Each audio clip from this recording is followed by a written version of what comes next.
exciting day. Yes. So it's on right now? Sure. So you ever get used to this?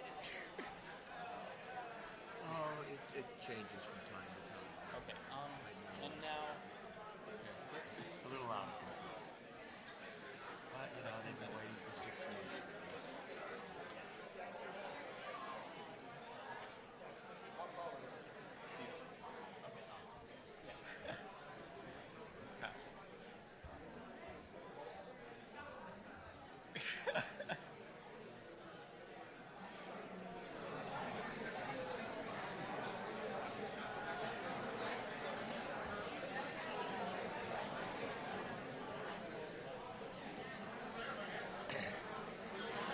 So you having fun yet?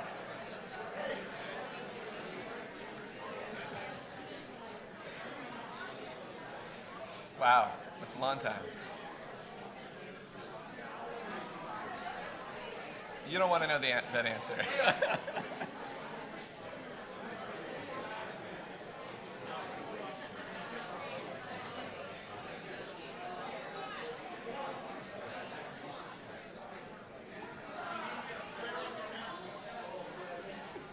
Now they're going to be taking photos of you, Ben. They're the new one.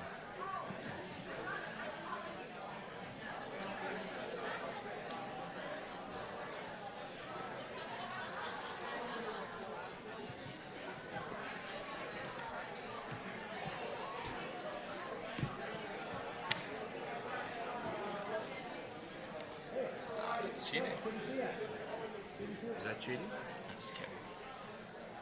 It's real cheating. See, Yeah. It's good. Makes life easier.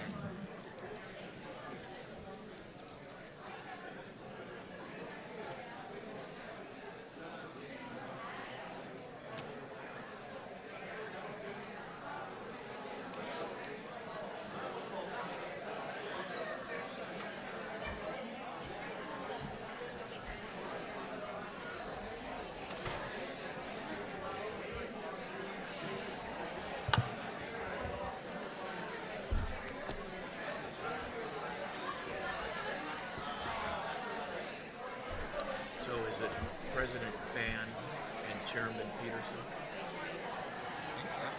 Madam President. Or did you say Madam President? Chairman Peterson. Chairman Peterson. I think I know all that stuff now. Definitely didn't at the beginning. Never thought you would be sitting there in the Senate testifying. No. No. Hopefully this is it.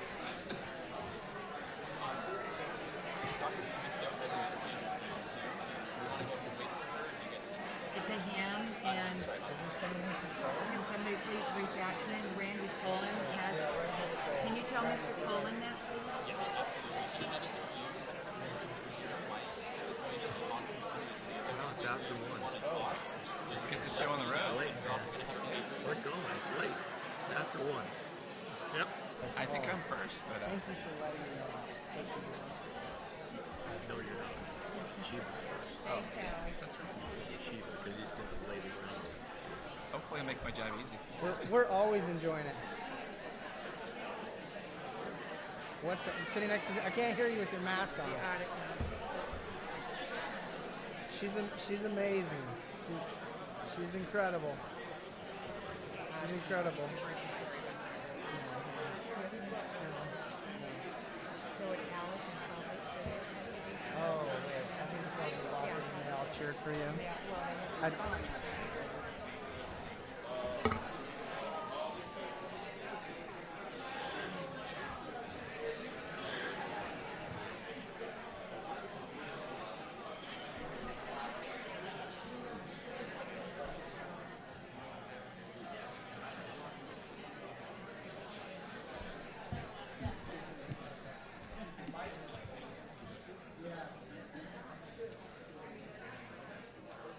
I said Mike Phillips votes to let you in as well. So he's in the lobby.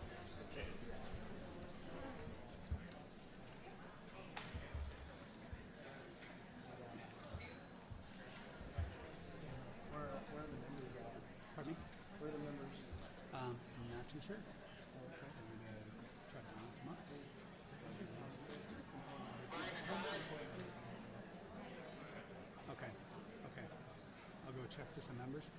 Do you have your out-of-order speaker document? Do you have your out-of-order speaker document? Okay, so you're good to go then.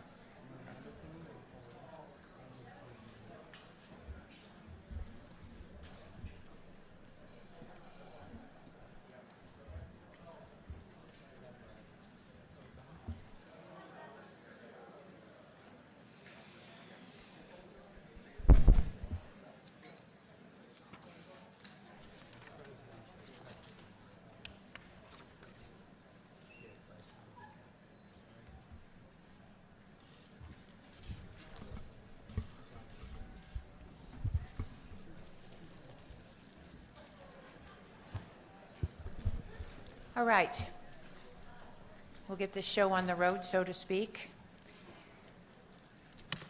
First and foremost, I would like to say thank you for everyone for being a part of this historic moment. It is a long process coming, and we appreciate all of the prayers. We appreciate all of the support that we've had, the hard work, and the 1,500 volunteers who were all part of this to make this happen. Our gratitude and our thanks go out to each and every one of you.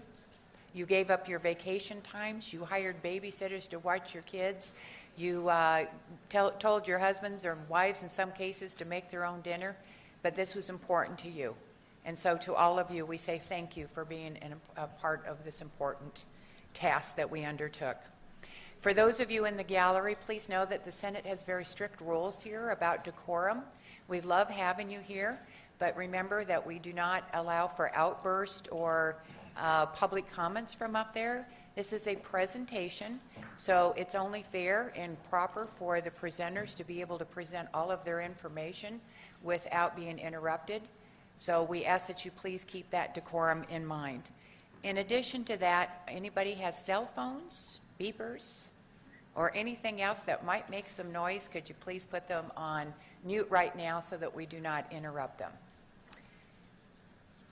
With that, let me start by saying with the opening remarks. I'm going to go back to what we have said from day one, from November. This has never been about overturning an election. This has never been about decertifying. This has never been about anything other than election integrity, because that's what we do here in the Senate. We make policy, we write laws, and we fix those laws if they're not working. It is the Attorney General's office to enforce those laws. This is our undertaking.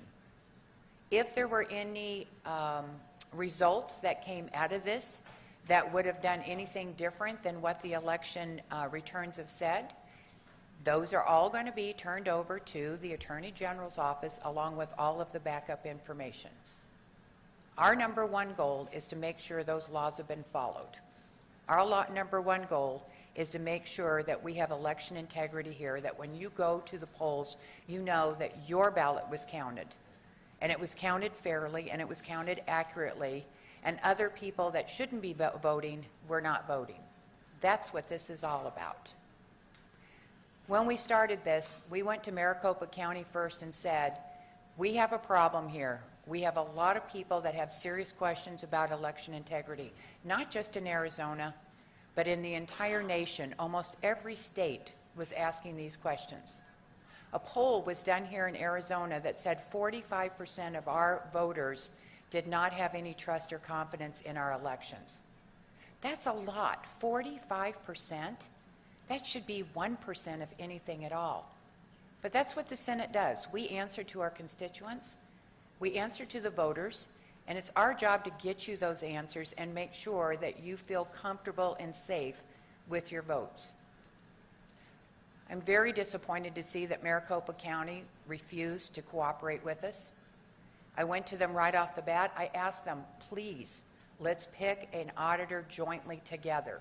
Let's do this together as a team. Let's do it at your facilities. Don't move the ballots. Don't move the machines. Let's do it right there under your jurisdiction. They originally said, yes, we would do that. And then after going into executive session, came out and said, nope, we're not going to do that.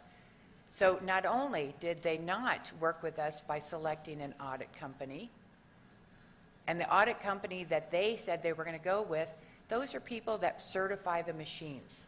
One of them was the company that certified the machines before the election. And that's not what we had discussed. We said full forensic audit. We want to make sure everything is checked. So not only did they not cooperate with us, they even went so far as to sue us, to sue the Senate, because they said we had no right in auditing. Well, they're wrong. We do have that right. And we have that right to speak up for our constituents and our people and our voters. And that's what we're doing. So what you are going to hear, as you know, somebody leaked one of the draft reports out over the last 24 or 48 hours. It was a draft report, so I can tell you what was in that is not entirely exactly what's in the final report. But what was also leaked, that was the first thing that was out there that said that, oh, look, the ballot counts were close to what Maricopa County reported. And that is a true statement. That is a true statement. They were close. Now, I find it ironic that our Secretary of State and a few others have called this a sham audit, that you can't trust it, you can't believe it. Well, the interesting fact is truth, numbers are numbers. And we've said that from day one. What you're going to see is exactly what it is, the truth. And those numbers were close, within a few hundred. But what you have not seen and not heard yet, which is what you are going to hear right now, what you have not seen and you have not heard is about the statutes that were broken, how chain of custody was not followed, how we had a number of issues, which is why people question the ballots and the elections. So I ask that you please keep an open mind. I please ask that you listen to this, because the reality of this is what this is all about, is making sure your vote counts. Senator Peterson. Thank you, Madam President. I would join you and welcome everybody here who's here in person, listening, or watching this historic event. This is the first time in the history of our country that an audit of this scale and magnitude has ever been conducted. It's unfortunate that it is an incomplete audit due to the lack of cooperation and the obstruction from the county. However, in spite of that, this is still the most complete audit that has ever been done. The goal here, as the President has said, is election integrity. Our citizens have demanded it. The importance of our society having faith in the election process cannot be overstated. The number she gave of people who had concerns was significant. But even if it was much less, it would still merit this type of an audit to bring reassurance to our citizens. This report should help the Senate understand what has been working, what needs improvement, and whether further investigation by law enforcement should occur. So I look forward to receiving this report with all of you at this time. Thank you, Senator Peterson. With that, we will start with our first presenter. Our first presenter is joining us via Zoom because he lives on the East Coast. His name is Dr. Shiva. He was the one commissioned by the Senate, and that was because we finally got the envelope ballots, or the ballot envelopes, so we could check signatures or lack thereof, and this was his part of the audit. Dr. Shiva, welcome to the Arizona Senate. How are you today? Thank you very much for having me, Honorable President Fan. Thank you very much. And Absolutely. thank you to you also, Senator Peterson. Thank you. The floor is yours. Please proceed. Thank you. Before I start, I have a presentation. This is also accompanied by a report. I just want to make one prefatory remark, and that is, as a follow-up to Senator Peterson, we live in the age of what we call engineering systems, complex systems. Taking an airplane, using an iPhone, self-driving cars. These are highly complex systems, but what are known in the modern world as engineering systems. Our election voting systems are also engineering systems. And I want to thank the leadership of the Senate, the stakeholders, because they've taken a historic step here to bring the same level of engineering systems capabilities to election voting systems. And one of those important attributes is that whether an anomaly is small or large, or insignificant or monumental, it all must be welcomed because from an engineering standpoint, it can only do one thing, which is to enhance the system. So today, as President Fan said, I'm going to be sharing with you a particular area that we looked at, which was looking at the early voting ballot return envelope images. And that's what I'm going to share with you. So let me begin. I'm going to start up the PowerPoint, and I think I need to share the screen here. So let me see if I can share first. There. All right, let me start here. So the title of this talk is Pattern Recognition Classification of Early Voting Ballot Return Dr. Envelope Shiva, Images. the screen is blank. Oh, it's blank? I'm sharing. Always a technical problem. Okay, let me stop the share and restart it again. Let's try that again. There we go. Thank There we you. go. That worked. Okay, and so the title, as I said, is a Pattern Recognition Classification of Early Voting Ballots Return Envelope Images for Signature Presence Detection. We're not doing signature detail verification, but we're doing signature presence detection, and we're taking an engineering systems approach. So let me begin. I will go through this agenda. We're going to give a little bit of background. We're going to review the Maricopa results. We're going to go through what our analysis resulted in. Okay, let me stop the share and restart it again. Let's try that again. There we go. Thank There we you. go. That worked. Okay, and so the title, as I said, is a Pattern Recognition Classification of Early Voting Ballots Return Envelope Images for Signature Presence Detection. We're not doing signature detail verification, but we're doing signature presence detection, and we're taking an engineering systems approach. So let me begin. I will go through this agenda. We're going to give a little bit of background. We're going to review the Maricopa results. We're going to go through what our analysis resulted in, and then compare them, and then report on some of the key findings and anomalies, and then also raise questions for Maricopa officials, and then propose some recommendations.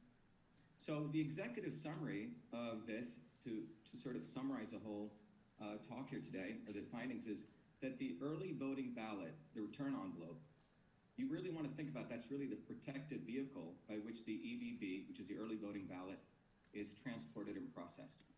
And the authentication, the verification of the signature on the EVB return envelope is critical to reliability of the entire process. And our audit reveals anomalies, raising questions on the verifiability of the signature verification process. So let's begin.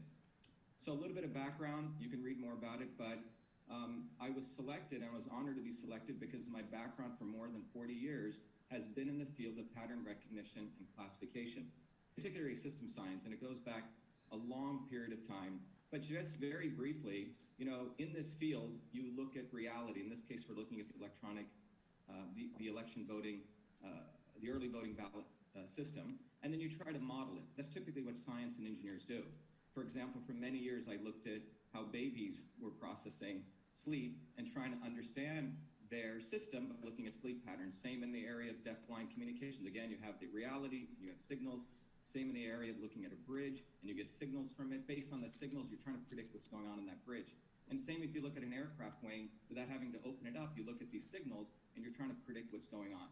And for many years, we did a project on looking at handwritten bank check numerals. And these different areas, including email, looking at what's inside of an email as a system, these are all pattern recognition problems. And in fact, if you look at food, trying to figure out, will this food cause different kinds of diseases? But the reality in this area is you're looking at the particular real world, and you have a model. You can look at the heart, and you can look at the cardiovascular system of that. And you can say, hey, I have some states of this system which are normal signals, and some states which are abnormal signals. So in this case, what we're looking at is we have the early voting ballot system, and we have the early voting ballot return envelope images. These are the signals that we received to try to figure out what's going on inside that system. So you have the reality of what took place, and you have the expression of it's a very, very rudimentary step we took, not full signature verification. All right, so early voting ballot system, and you have these images. So before we head into the actual process we did, let's look at the reality of what took place. So this is on the left side, the actual reality of what was reported by the Maricopa County in their voter education report. In fact, what was called their canvas report.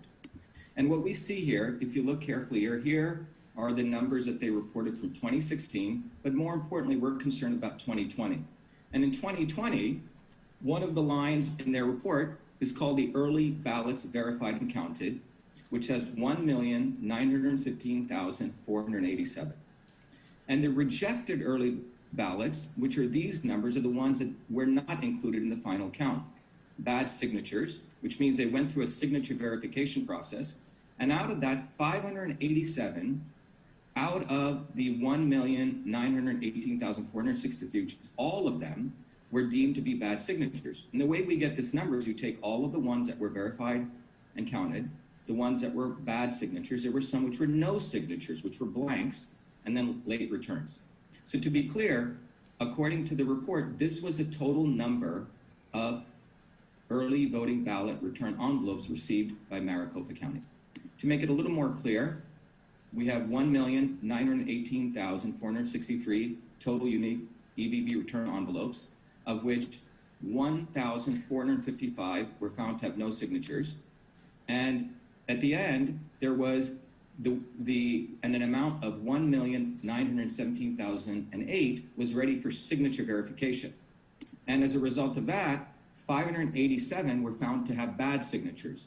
Now in signature verification, it's a detailed process. You can read the report, but counties vary, and Maricopa is considered, along with Florida, apparently have one of the better signature verification processes. But according to that, out of the entire lot of 1,918,463, 587 after this verification process, where someone looks at the signature and they look at the voter registration signatures, and they're doing typically what's called a 27-point analysis.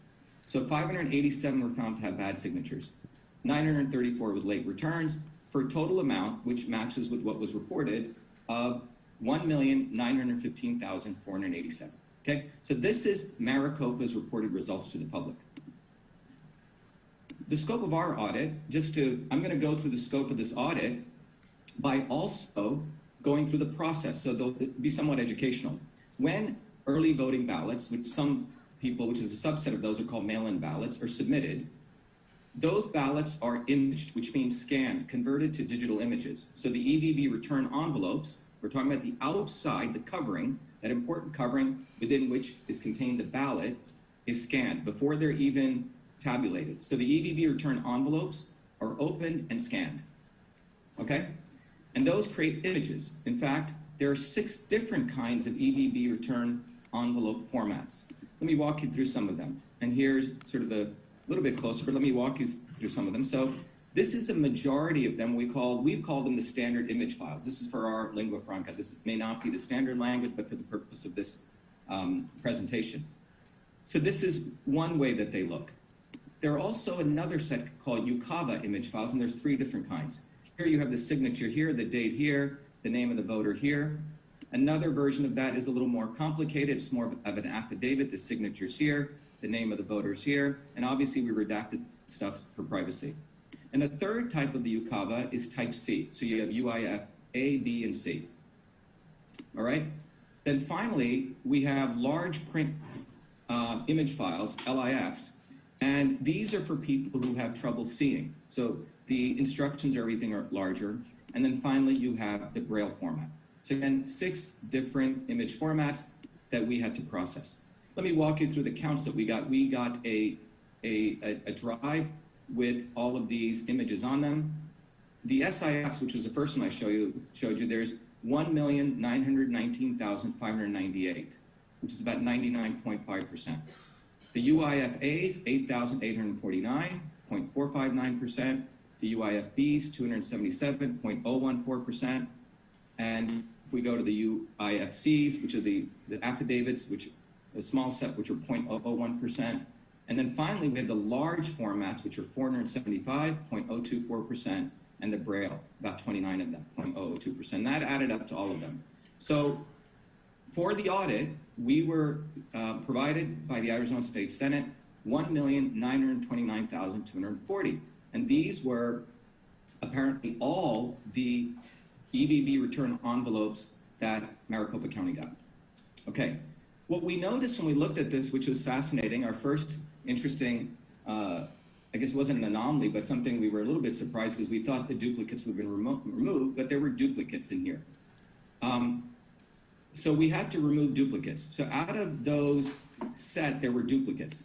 So these were the duplicates. We found about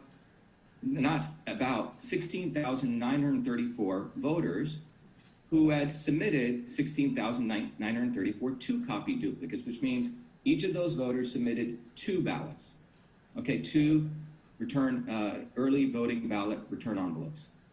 Interesting enough, we also found another 188 voters, unique voters, who had submitted 376 duplicates. So the total image count was 564 once you remove the duplicates, right? Because you want to take one of them. And then finally, we found also 4 individuals who submitted 12 duplicates, total images being 16. So the total duplicates was 34,448, total images of which 322 were duplicates from 17,126 voters. This was, by the way, we'll get to, it was not reported in the report. So when you look at the first level of analysis on the data that we got, 1,929,240 EVB return envelopes received, we subtract out the duplicates, and then we have 1,911,918,000, okay? So the process that we were really commissioned for was to do a very, basic analysis to see, is there a signature there or not? Signature presence detection. So in that process, again, the goal is there a signature there in the signature region? Interesting enough, some people don't follow instructions, they write all over, but it wasn't our job to go scan everywhere. Our job was to look in that signature region. So again, specifically, we looked in that signature region. One category of the signature region has a signature, another category is blank, likely, blank, and scribble. And just to keep it real simple, it was a very simple classification. If it's 0% non-white pixel density, which means nothing in that area, it's a blank. If it has a little bit, 0% or greater, but no more than 0.1%, like this example here, we put it into another category just for early classification purposes. We called it a likely blank. And then if it was greater than 1% density, greater than 1%, or that was denoted, a scribble.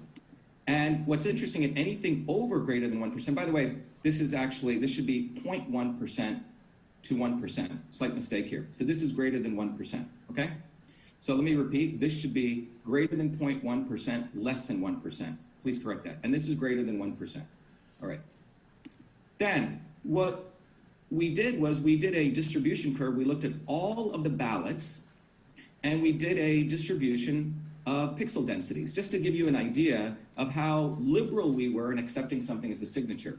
So if you look at this, it was only this little area here, which is between 0.1 to 1%.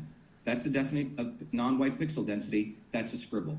Everything else, we were quite liberal and accepted those as signatures, even in our analysis. So again, we were not hired to do signature verification.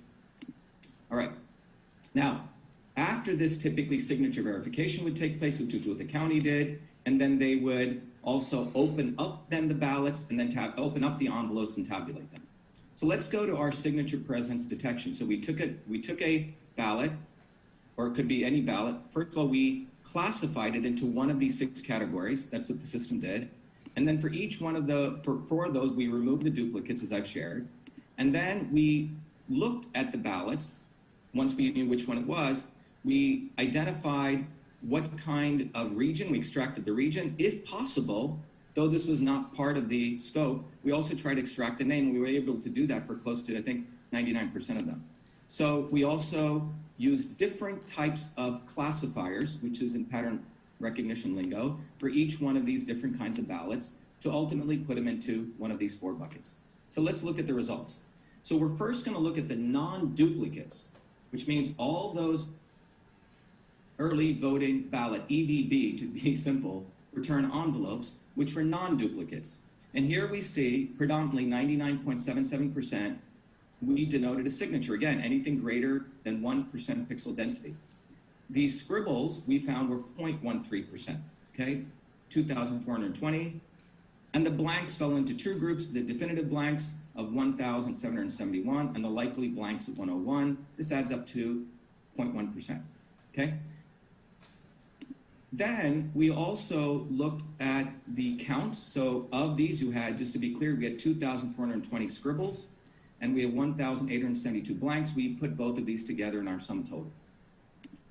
Similarly, we now went and looked, this was a little more complicated, at the 2-copy duplicates because we had to deal with those. There was a substantial amount, 34,000 of them, 34,000 and more.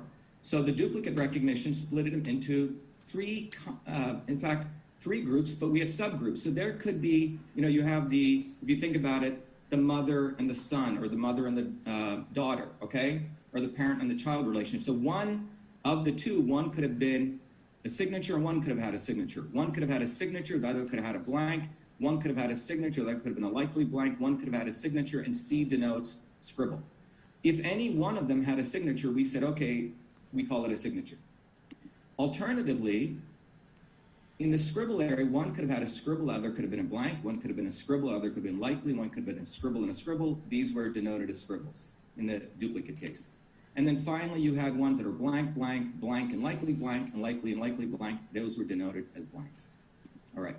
So let me, just to give you some feeling of what these look like. So here is one from the same person. Again, for the purpose, we're not allowed to share the names of voters, et cetera. But you can see here that here's one, there is a signature here and there's a signature here. Okay, but they are both the same, so these are both signed. So 2 ballots, both signed. Another example is one is signed and the other is a blank, a complete blank here. In fact, in the signature region is what we're concerned with. Another is signed and the other one's a likely blank. It's got some stuff here. So EchoMail categorized it as a likely blank. Here's an example where you have a signed one, but you have a scribble over here. Okay? And then here we have here you have a scribble, but here you have a blank, but it has been verified and approved. And we'll talk about this later. We'll come back to this. Here you have one that's a scribble, a little bit, some stuff here, and a likely blank. And the one with the scribble was approved. Here you have 2 scribbles, and one of them was approved, the exact same ones. And here you have one with a blank, and this blank has been approved. And here we have one which is a blank and a likely blank, and the likely blank with the little dot over here has been approved. And similarly over here, we have a signature and a likely blank, and again, the likely blank is being approved. And here's an example of a 3-copy one. We have 3-copy duplicates, all are blank. And we'll come back to showing how if they were approved or not. And here's an example of 3-copy scribbles. All right, so that gives you an understanding of the flavor of these, the analysis we had to do of these 2-copy duplicates. And so on those 2 copies, we categorize these ones in green as signatures, the ones in red as scribbles, and the ones in blank as, black as blank, ones in red as scribbles. So again, you have for 2 copies, 16,934, and these are the counts on that. So you have 155 scribbles from the 2-copy, 45 blanks from the 2-copy. Interesting enough, we also had 3-copy and 4-copy analysis we had to do. I'm not going to go into all the details of this, but there were also 3-copy and 4-copy duplicates. There were 2 sets of 3-copy which were blank. 2 sets which were scribble, 5 which were blank. So now we do the totals calculations. So if you add the non-duplicate blanks, 1,872, 2-copy duplicate blanks, 45, and then 3-copy duplicate blanks, you get 2, so 1,919. Similar if we do the scribbles, 2420 for the non-duplicates, 155 for the 2-copy, 5 for the 3-copy, we get 2,580. So our net results state that we received 1,929,240. The 17,322 were removed to get this many unique return envelopes. And then we subtracted the non-signature and what we call scribbles to come up with a total of 1,907,419. So this is what we would have sent to, in this analysis, should have gone to signature verification. Now let's do the comparative analysis, which is looking side by side what EchoMail uncovered from the audit and what Maricopa had. So how many EVB return envelopes were received? Well, in the disk drive that we received, this is the number, but we don't know. In fact, it's not reported in the Maricopa report how many actual return envelopes they received. The duplicates, we have 17,322, which will be subtracted. This is unreported. So when you compare the unique EVB return envelopes, what you find is that Maricopa has 6,545 more than we have in the possession of those image files after you remove duplicates. Now we go to the signature presence detection. We discovered 1919 no signatures. They reported 1455. So in this case, we have 464 more blanks. In the scribbles, they don't have a scribbles category, and we'll discuss that. If we start thinking about these scribbles as potential bad signatures, we'll get some insight. But at the end of the day, what went to signature verification at Maricopa was 1,917,008, which is 9,589 more than we would have sent pursuant to this analysis. They also had bad signatures and late returns, as we talked about. Okay. Now, I want to go to the key findings and anomalies. You've seen the process, you've understood the methodology, we've gone through some detail. Let's go to the highlights here. So these are the key findings, and I'm going to go through each one of them. One of the key findings is it's unknown how many EVB return envelopes were originally received by Maricopa. We had 34,488 duplicates from 17,126 unique voters. It's actually duplicate images. Maricopa reported no duplicates in the Canvas report. We have 464 more no signatures between blanks than that were identified by us versus Maricopa. Maricopa has 6,545 more unique EVB return envelopes. This is what's interesting. If you consider our scribbles, again, a very, very low tolerance in pattern recognition, having done this for over 40 years, we could have used like 36 features. We used one single feature, pixel density. We would love to use more features, but just using that one feature at a very low threshold is key here, we've identified 2,580 scribbles, which would have assumed they're all bad signatures. Maricopa identified 0.031%, which is what that 587 represents. This actually represents 4 times that. We'll come back to that. Finally, Maricopa has 9,589 more net EVB envelopes that was submitted to signature verification versus what we have. And what we're also going to see shortly is that we're going to see that we also saw through further analysis a 25% surge of duplicates in the last 6 days between November 4th to the 9th. We also saw some very interesting other anomalies where blanks of duplicates were being stamped, verified, and approved. We also saw stamps of verified and approved in blank signature regions, and I'll share with you those. What's more interesting, I would consider it's potentially a critical anomaly, is that we saw the verified and approved stamps appearing behind the envelopes. And I'll show you this. It's almost as though it was imaged on there, or I don't want to say, Photoshop, but put on there. But it's quite fascinating. I'm sure there's some explanation for this. And then finally, we have cases where we have 2 different voter IDs having the same address, same phone, same name with matching signatures. So let's go look at some of these anomalies a little more graphically. Anomaly 1, Maricopa reported only 587 bad signatures. To give you some idea, that's 0.031%. And for people who didn't really like math, I thought I'd make it a little more pictorial. So this would be 1 bad signature for every 3,268 early voting ballot envelopes. So if you think about 1,918,463 early voting ballots, the unique ones that Maricopa said they got, and for each paper, by the way, the size of the paper is 0.1 millimeter, and you were to put them up, you would get 630 feet. That's the size, believe it or not, of the St. Louis Arch. That height when compared to the bad signatures, would be only about 2.31 inches. So just to give you a pictorial understanding, a very, very low percentage was considered that. So again, that would be, to be specific, 0.0306% of all EVV return envelopes were deemed as bad signature. Okay. In our case, the anomalies, we discovered 2,580 bad signatures, scribbles. Again, very low tolerance, which is 0.135%. And to give you an idea, just to state it again, we were commissioned to identify the present blanks, scribbles, and signatures, not to perform signature verification. So scribbles alone were considered bad signatures, and EchoMail itself identified 335% more bad signatures than Maricopa did from its entire signature verification process. Okay, very important point here. And by the way, if we go look back at the state of Arizona 2016 general election, out of the 2 million ballots that came in, they had a signature mismatch rate of 0.13%, close to what we would have had if we just included those scribbles. All right. Again, just to restate, the scribbles are a very, very low threshold. We were not asked to do signature verification. Again, anything between 0.1 to 1% pixel density. The third anomaly is, this is again, focusing on signatures. We did a randomized analysis of just supervised review, which is human review, just randomly looking at signatures, their legibility. Again, this is a wonderful analysis that can be done in handwriting, 4 weeks before the election and 4 days after.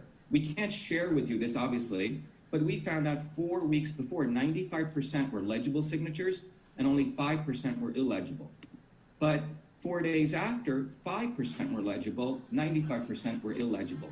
If I were to do a heat map, again, this is a representation, it would look like this, where the red represents illegibility and the green represents legibility. It would look like this if you wanted to visually do this. And if we had more, if we were commissioned to do this, we could do this. But you can see a marked difference between legibility. There could again be an explanation for this.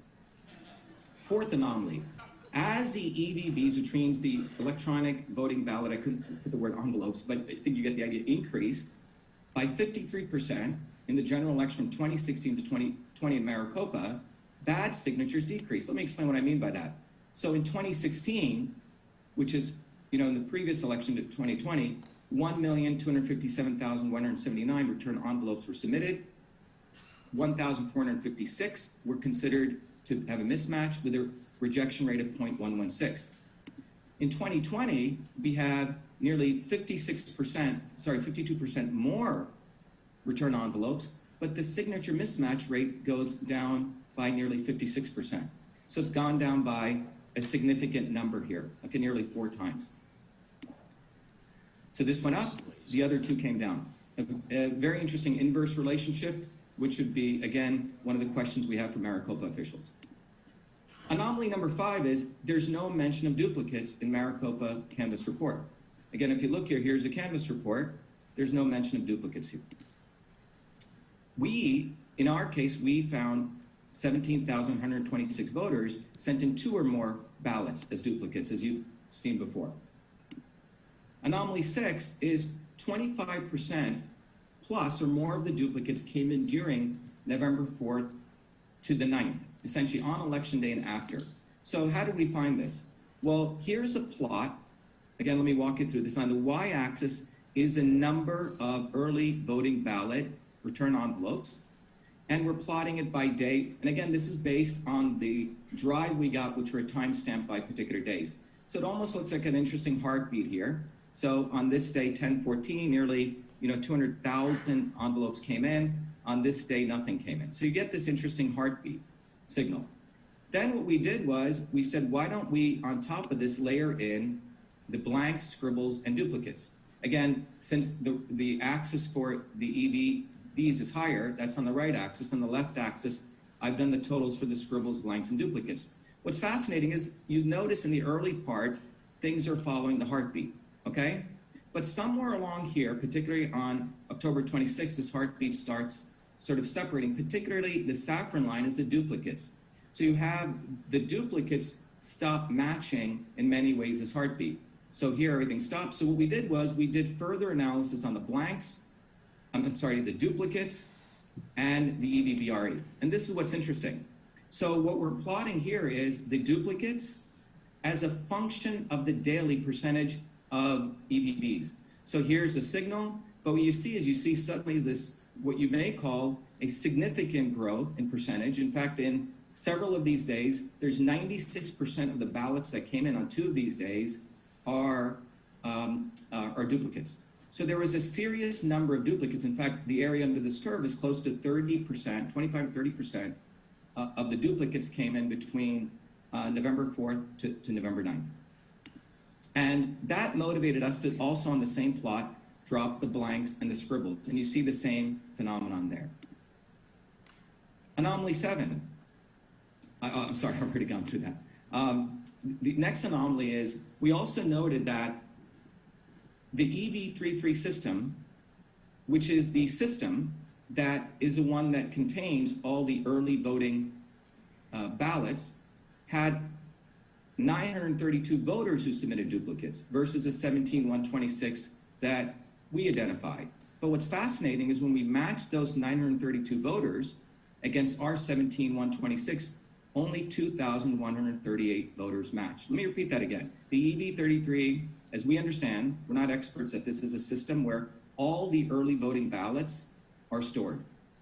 When that was gone through and found that 9,382 of those were voters who submitted duplicates, clearly this should be a subset of ours because we're supposed to have all the early voting ballots. We found out only 2,113 matched. And let me just walk you through some of these duplicates where the duplicates are stamped and also approved. So you see the duplicate, and here it's being stamped. Nothing on here, it's being approved. Duplicate 1, duplicate 2, this one is being approved. And again, all of these came in after November 4th. Same here, another duplicate being approved and a blank. Here's another one, example 3. 2 duplicates, the blank being approved. Same here, 4th example. And there are many others, but these are pure blanks and they're being approved. In fact, this is a 3-copy duplicates where 2 are approved. So 1 voter sent in 3 copies and 2 got approved. Another one is 3-copy duplicates where 1 is approved. All right, the next anomaly is verified and approved in the blank signature region. So what do I mean by that? So this is blank, but the verified and approved is appearing right in the blank. Again, this is process issues which we'd love to get answers to. So same thing here. Same thing here, the verified and approved is right there. And then finally, this is an interesting anomaly where we have 2 EVBs where people have the same voter ID, same name, address, and phone number with matching signatures with 2 different voter IDs, okay? So had to redact this, but imagine if you could see this, there's a person's name here and address, which is the same as the name and address here. Very similar matching signatures, same phone numbers, but they have 2 different voter IDs. So let me repeat again. 2 different voter IDs, same name, matching signatures as if you looked at them visually, same phone numbers. And another example here. Actually, there's 3 examples here. Another person here, we call, by the way, there's not a person called John Doe. This is a, just to protect the innocent. And this is Jane Doe, again, matching signatures, same address, same phone number, but 2 different voter IDs. Same here, 2 different voter IDs, same address, same name. We don't have a phone number here, et cetera. So we have 3 examples of that. Then finally, the last anomaly I want to show is where we saw something fascinating is where the verified and approved stamp, and you have to look at this carefully, it's occurring behind the envelope triangle. Let me explain. So if you look at this carefully, this is an image of an envelope. Here is a triangle, which is pointing people to print here. Now, you would think if it was stamped, this stamp should be over this image, but it is actually behind the triangle. All right? And you see it here again, close up here. These are all different ballots which were approved post-November 4th predominantly, where the image of the verified and approved is behind this. Now, maybe this is done for a good reason. Maybe it's an imaging technology, but typically you could, if you use Photoshop, you'd have layers, but I don't want to even accuse that, but I just want to say that it is interesting that the verified and approved is behind the envelope here, the envelope triangle. All right. So again, there's some examples here. So questions. These are the questions we have for Maricopa officials. One is, did Maricopa receive any duplicates? Again, I've gone through. We have in our possession 34,448 images representing 17 duplicates from 17,126 unique voters, 2 copy, 3 copy, and 4 copy. The word duplicate does not show up as a keyword in their report, but it would be interesting to know if duplicates exist. The second one, is there a reason that EchoMail has no signatures than reported by Maricopa? Is it because we solely analyze only the signature region? And if not, why? The next question is, why did EchoMail detect more scribbles and Maricopa's reporting of bad signatures? Again, this comes to the point which I probably emphasized enough here. But if our scribbles at that less than 1%, 0.1 to 1% pixel density were considered bad signatures, that is significantly more, 3 to 4 times more than the Maricopa's 587 bad signatures. And the other question are the date stamps and the directories that we have, the date on which the EVB return envelopes were received by Maricopa officials. We've assumed that when we did our time temporal charts. And then finally, why does the approval stamp, verified and approved, appear to exist only on a small subset of the EVB return envelopes? Out of all the 1.9 million, that verified and approved, we find most of them exist after 11/4, after election day, but very few sprinkled. So out of all those envelopes, our initial supervised review reveals maybe 10% have this stamp on them. The other thing is, did Maricopa stamp some EVB return envelopes as EVB approved, even though signature is blank, since they found a signature elsewhere? And that would be good to know. How did they do that? What is the adjudication process? Finally, all of this leads to a very important set of things from an engineering standpoint. What is the standard operating procedure? We call it an SOP for the EVB processing. If in any engineering system, you have the SOPs, because again, we're relying on this very, very important process of the signature and its verification. What is the SOP for the signature verification? And what is the SOP for curing of questionable signatures? And finally, what is the chain of custody? Talk a little bit more about that. And the last set of questions is, why was there a sudden surge of duplicates during 1104 to 1109, which is incongruent with the trend we were seeing with the early voting ballot return envelope counts? Finally, why is the verified and approved stamp envelope appearing behind the printed envelope triangle? How does that happen?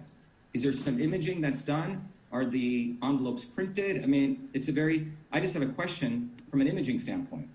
And the other question is, can two different voter IDs be associated with the same person, the same address with matching signatures?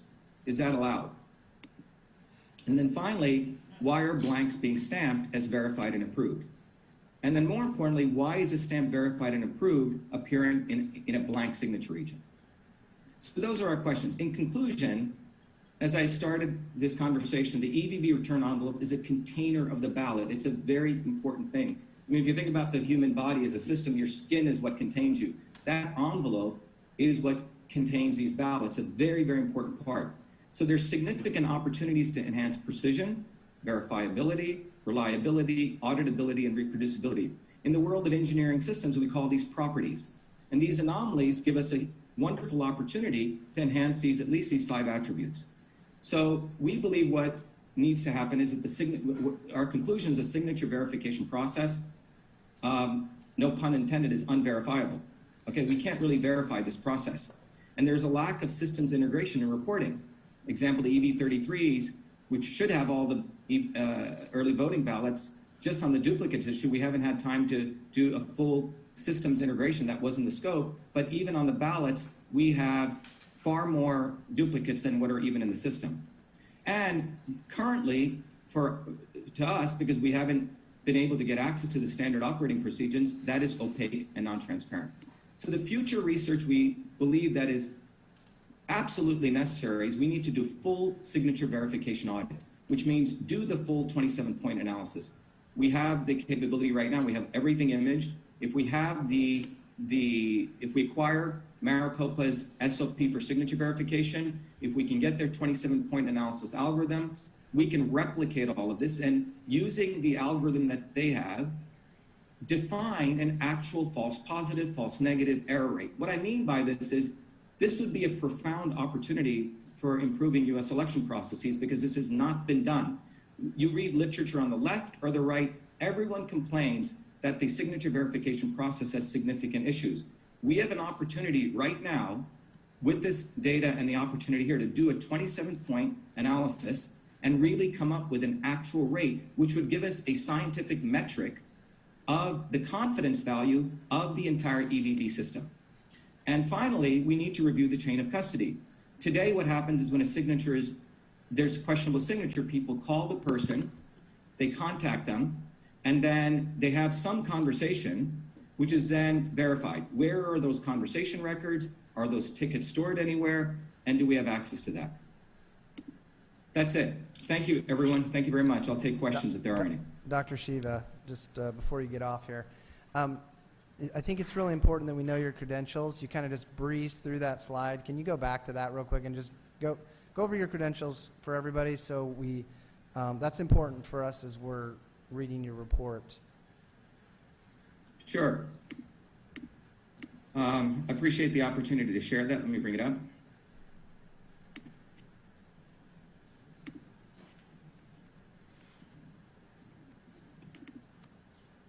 So let me just give you a little bit of my background. I have 4 degrees from MIT, a PhD in biological engineering in what's called computational systems biology, which is all about doing computation, recognizing patterns. My master's is also from the MIT Department of Mechanical Engineering, where I did computational wave propagation to look at a very important area of pattern recognition called non-destructive testing, where you're looking, you don't want to actually open up a bridge or you don't want to open up an aircraft wing. You're sending signals in and you're classifying them.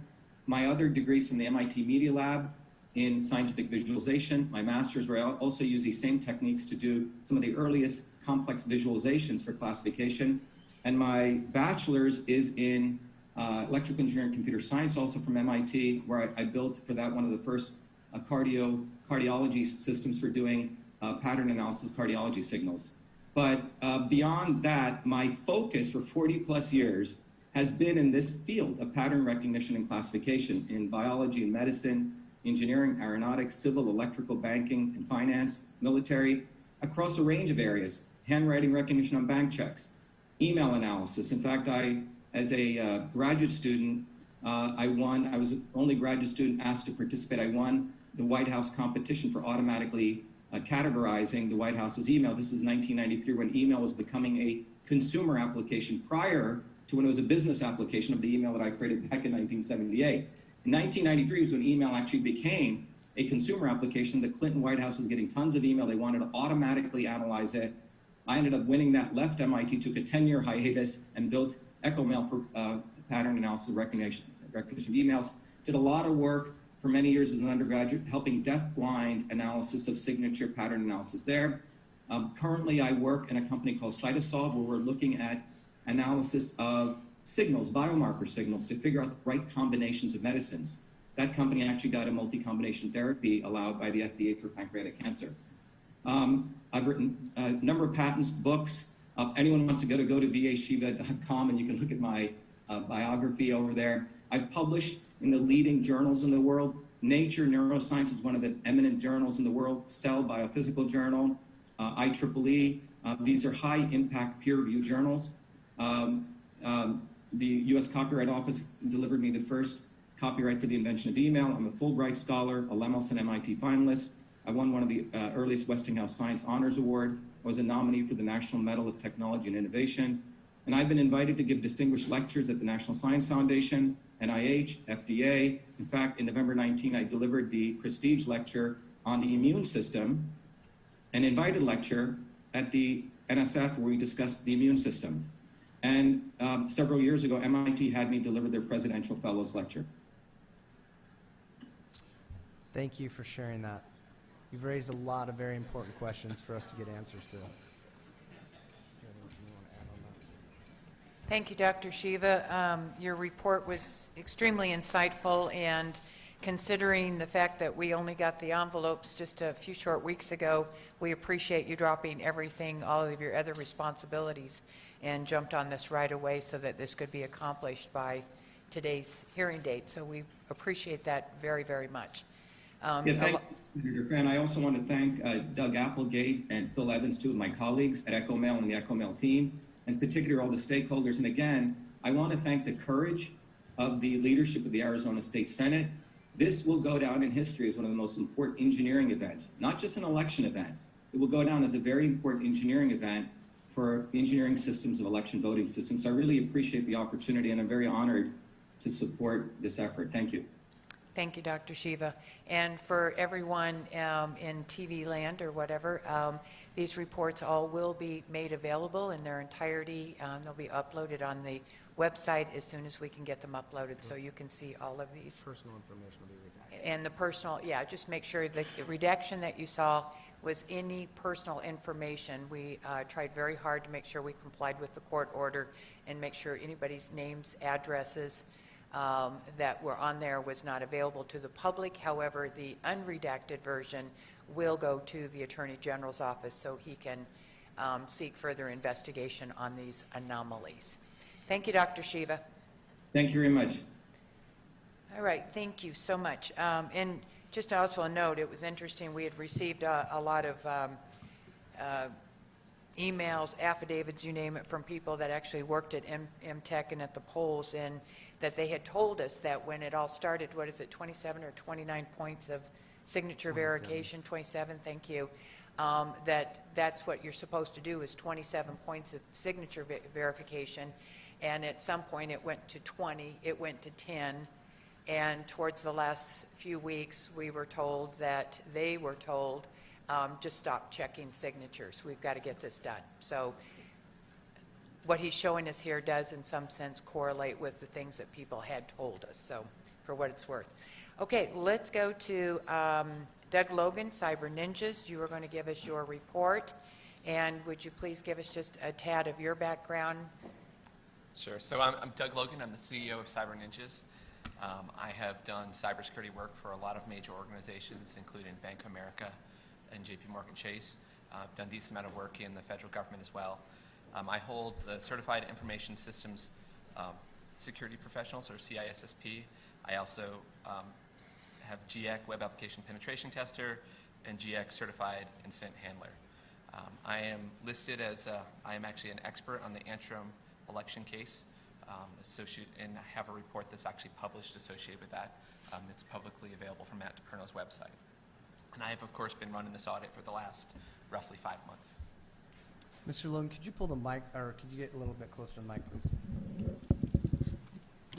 Is that better? Okay, awesome.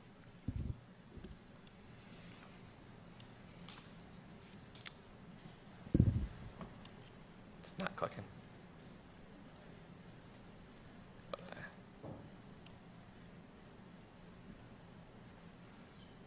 There we go. So I just want to start with an overview of what we actually accomplished here, because this is an audit like we've never had before. And involved, as you mentioned earlier, Madam President, involved over 1,500 people. And based on our calculations, it was actually more than 100,000 hours put in place. As you can see up on the photo right now, this is an example. This actually happened in the evening one of the days. So this isn't even a full group of everybody. We're going to go through each role that was out there, what functions they were performing. But you'll notice that everyone is located based on colors.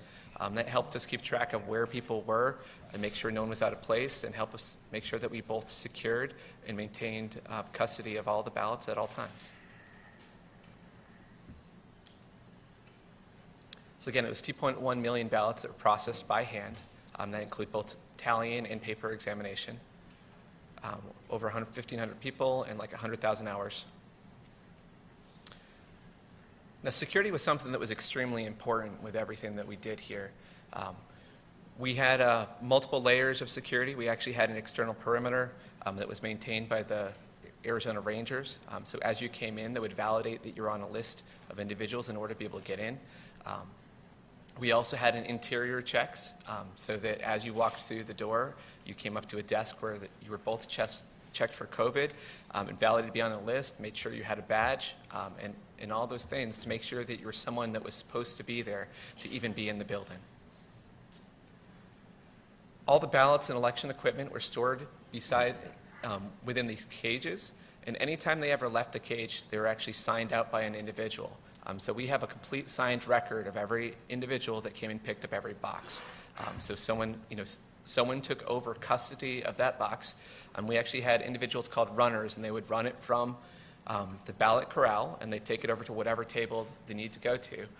And that individual would then sign the box over to the table manager at the table that would then utilize it to process it. So at no time was a box of ballots or individual ballots outside of the care of someone's specific authorized care who has to sign off of it. In fact, we actually had 24/7 video surveillance on everything at all times. In addition, you'll see this lovely police officer. They were actually there 24/7 as well, and they were always within sight of the ballot corrals or where we had the election equipment stored. We had police officers at both locations, always maintaining and always making sure that the ballots and the equipment was 100% secure and that nothing could happen to them. So this is one of our tallying tables. What you can see in the middle is actually a lazy Susan. You'll notice that there's 3 counters around the table. There's someone who's actually at this table, they're loading, and someone who's unloading. So all counters were Maricopa residents who specifically voted in the last election. We wanted to make sure that if anyone was involved in this very important action, that they had skin in the game, and they were local. We didn't use anyone out of state for any functions having to do with the actual tallying of the ballots, or I should say actually tallying the ballots. Some of the table managers were from out of state, but the people actually counting the ballots were all Maricopa residents. There were other functions where we had volunteers from other states, though as much as possible we tried to keep everybody local in Maricopa County. We think it's very important for our local community to take ownership for their election process, and we wanted to facilitate that as much as possible. All these individuals were background checked and validated. We had one individual that had slipped through the process because he'd been on the ballot versus specifically that does not something that shows up in standard background checks. So we started doing additional checks, comparing everything on things to make sure that never happened again. It was very important to us to make sure that we always had things that were going to make sure that were beyond reproach. Transparency in everything we did was very, very important. Now, all 3 counters were blind. That means they were not allowed to talk to each other. As that ballot went around and was in front of them, they would tally on a sheet of paper, and they put a little mark based on whether, for both the presidential and the Senate race, they'd put a mark to see whatever it was. Roughly every 50 ballots, they would compare the numbers with each other. Actually, the table manager would take them and compare them, and if 2 out of 3 of them agreed, and the third person was no more than 1 count off for the race, they would proceed and they would move on. If there was any more discrepancies beyond that, they actually had to stop. They had to find the ballots in question, that they're in question, they had to recount them.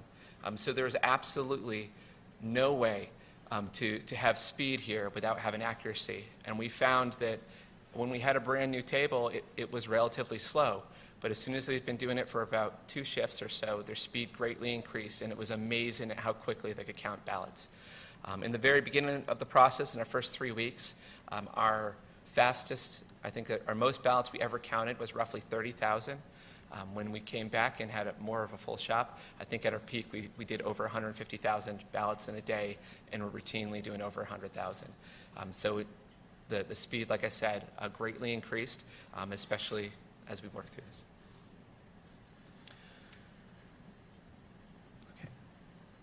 So the way the ballots would actually work is we had a ballot corral where the ballots were originally in. They would be signed out of that ballot corral, and they'd be taken to a tally table. After they were tallied, they'd go back to a ballot corral, which was specific to being in progress. And then when we had our paper examination tables, they were ready for a box of ballots. That's where it came. It came out of the in progress. So at the paper examination tables, we had DSLR cameras. Those DSLR cameras took pictures on the front and the back of these ballots, and they gave us very high definition images that allowed us to see all sorts of intricacies of the paper and what's going on. After it was done with DSLR, actually, excuse me, sir? I'm sorry, the clicker's not working? There we go. Let's go back there really quick. So once I went into the microscope stands, we had 4 microscopes. They were taking images of the magnified image, and that was over a number of different places. That included the presidential oval to take a look at how that was filled out. And with the way we had the lights, we could actually see when it was filled out with a ballpoint pen, you could actually see the ridges of the person pressing down on it. So you could tell the difference between something that was filled out with a Sharpie, you could tell something was printed out by a pen, or you could tell actually if something was computer printed. You could tell the difference between all of them. We also had a microscope over certain parts of the ballot that would allow us to look at the paper fibers to help determine what type of paper was utilized. Now, when we were done with this, we actually had over 140 terabytes of data just from the paper examination alone. So we had massive amounts of data. In fact, with our camera footage and everything that ran the operation, we ended up with close to 2 petabytes of data.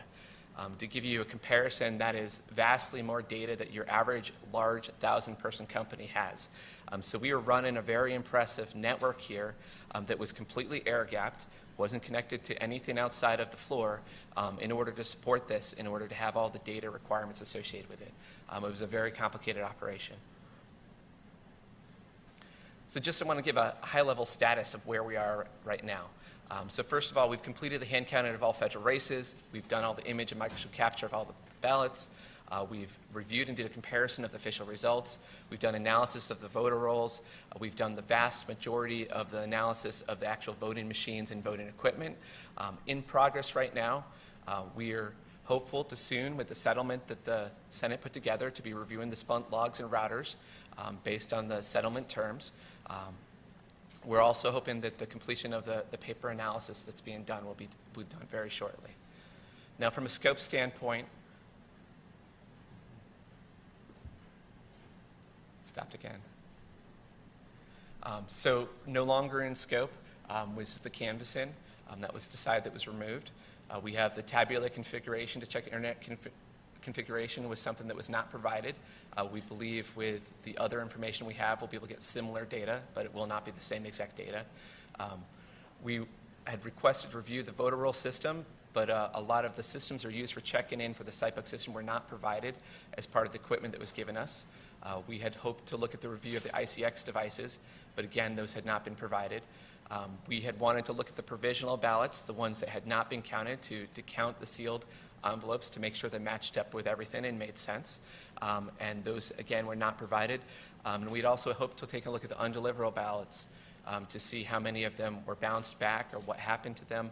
And again, those were not things that were provided. And so they were things that are no longer in scope and we're not able to take a look at. Okay, so now we'll get into the fun part and get more into the actual tallies and results. In order to understand some of these findings, I want to make sure that everyone has a clear picture as to how this process works. So if we have ballots that are actually damaged or otherwise can't be run through the tabulators, for example, the Braille ballots won't fit through the tabulators, some of the UCAVA ones are in formats that can't, they need to go through what's called a duplication process. Now, this is a different thing than what Dr. Shiva was talking about when he talked about duplicates. When he talked about duplicates, he was talking about more than one envelope going to the same person. So we're going to talk about the word duplicates here, but we're actually talking about when there was an original ballot that couldn't be run through the scanner, and they created a copy of it, which was run through the scanner and counted. So when you have duplicates, when you have the originals and you have the duplicates, only one of those counted, and it should only be the duplicates. Now, specifically, the originals are often referred to as damage sent to duplication, or DSD, and we're going to use that notation throughout things, that DSD means the original ballots, whereas the actual duplicates are referred to as dupes. So there should be one DSD per dupe, and there should be a unique serial number on every single DSD and every single dupe to match them up, so that you will know for sure that this ballot right here was duplicated to this other ballot. And if you want to compare and make sure the duplication process was done correctly and that it actually represented the voter intent, you'd be able to easily match them up, and it'd be easier to handle from an audit standpoint. Duplicate ballots also should be stored separately from the original ballots so there's not confusion and they don't get mixed up. So let's talk a little bit about those findings. So our duplicate ballots were commingled with the original ballots, not all of them. There were in at least one box case, which is something that they're not supposed to do according to the EPM. Duplicate ballots had incorrect and missing serial numbers. If you take a look at this table that's showing up, you'll notice the serial number on the left is what was actually on the ballot, for the duplicate ballot. And the serial number, the board 1 hand dupe 2114 on the right is what was actually on the original damaged. You'll notice the numbers are actually different. On the left-hand side, it says dupe board 3 hand 0 to 114. On the right, it says board 1 hand dupe 214. We were able to match these up because of the ballot characteristics and the precinct that it came from, but it's a very painful process, and it has to be done manually in order to figure out what matches to what else when they're not actually stamped with the same exact serial number on them. We also had a number of serial numbers that were printed like this one that you see on the screen, where you can't really read it. It's not legible. So it theoretically has a serial number on it, but there's no way to match it up because you cannot read what the value is on it. In addition to having ballots that flat out did not have a serial number anywhere on there whatsoever, so there was no way to match them up with originals. Now, we also had duplicate ballots that reuse serial numbers. You would expect that a serial number, in order to match it up, would end up being unique. But you'll notice that there's 2 examples up here of 2 different pairs that are not associated with each other, but had the same exact serial number utilized. In this case, I believe we've got a large print and a standard damage ballot. We also have a few others in here. Again, same exact serial number, but these were not the same ballots. And specifically, if you ever take a look at a large print ballot, they're huge. They're very, very large. So it's not just that something was photocopied or anything like that. They literally use the same serial number on otherwise unrelated ballots. And this is probably one of the more interesting parts, is that we had more duplicates than original ballots. So according to our counts from our audit, we had 26,965 original ballots, and then we had 29,557 that were duplicate ballots, and those numbers should be the same. Based on the numbers received from Maricopa County, we should have had 27,869 of both originals and duplicates, and they should have matched up perfectly. Now, these extra duplicates did appear to favor Trump and Jorgensen. If you take a look at the original ballots, we've got Trump has 995,404, and if you take a look at the duplicates, there's some number of more of them. So if you take a look at the percentage all the way over to the right, the expected percentage per candidate, and that's based on if we take the originals and assume the duplicates should be at the same exact percentage. So we had 48% of the originals were Trump, 50% of the originals were Biden, and 2% of the originals were Jorgensen. You can see what they actually have at the difference. In reality, Trump had 58% of the duplicates, 33 and 3. So both Trump and Jorgensen gained slightly with the duplicate process. Same thing when we take a look at the Senate race, it favors slightly to McSally, not necessarily as much as it does in the other case. Both of these percentages are within the realm of error, of just human error, making mistakes.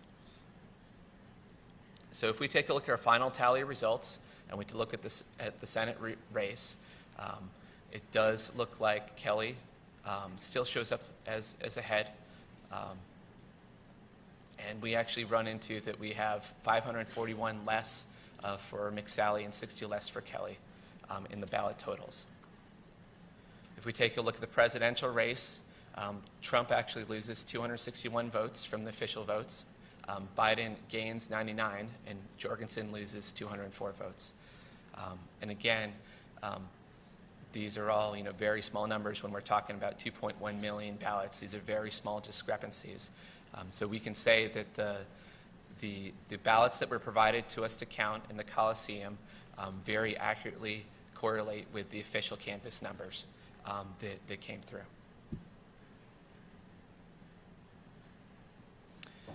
So we did have at least a batch of 50 ballots that was run through the tabulators twice. This is specifically when they took the Dominion tabulators, they had the same batch and it was run through more than one time. We found this because through our various counts, we had very clear confirmations of how many ballots were supposed to be in a box.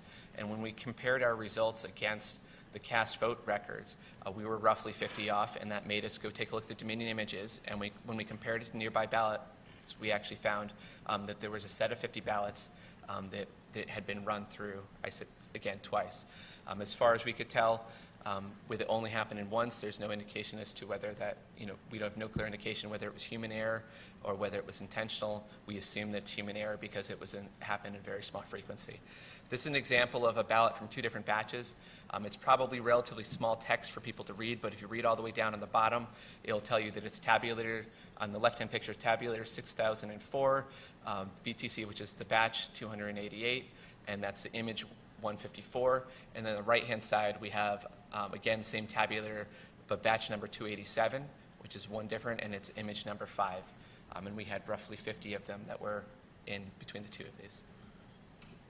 We found something similar from the UOCAVA, where the UOCAVA, for those of you who don't know, UOCAVA ballots are for military and overseas personnel. It's a way that they can actually cast votes even though they're not physically here. Those ballots get turned in either via an online portal, they can be submitted via email, they can be mailed in, I think they can fax them in. There's a whole bunch of different ways these can come in, and as a result, they're in a lot of different formats, and there's a lot of variance among them. But on the left-hand picture, you can actually see that it's board number 2, hand dupe 573 is what approved it. On the right-hand side, it's hand dupe 574, and it's probably too small for you to read, but if you read the serial number circled on the top left, you'll notice that the timestamp and the serial numbers are exactly the same, which means that someone likely printed out the UOCAVA ballot twice, and both of them made it into these things.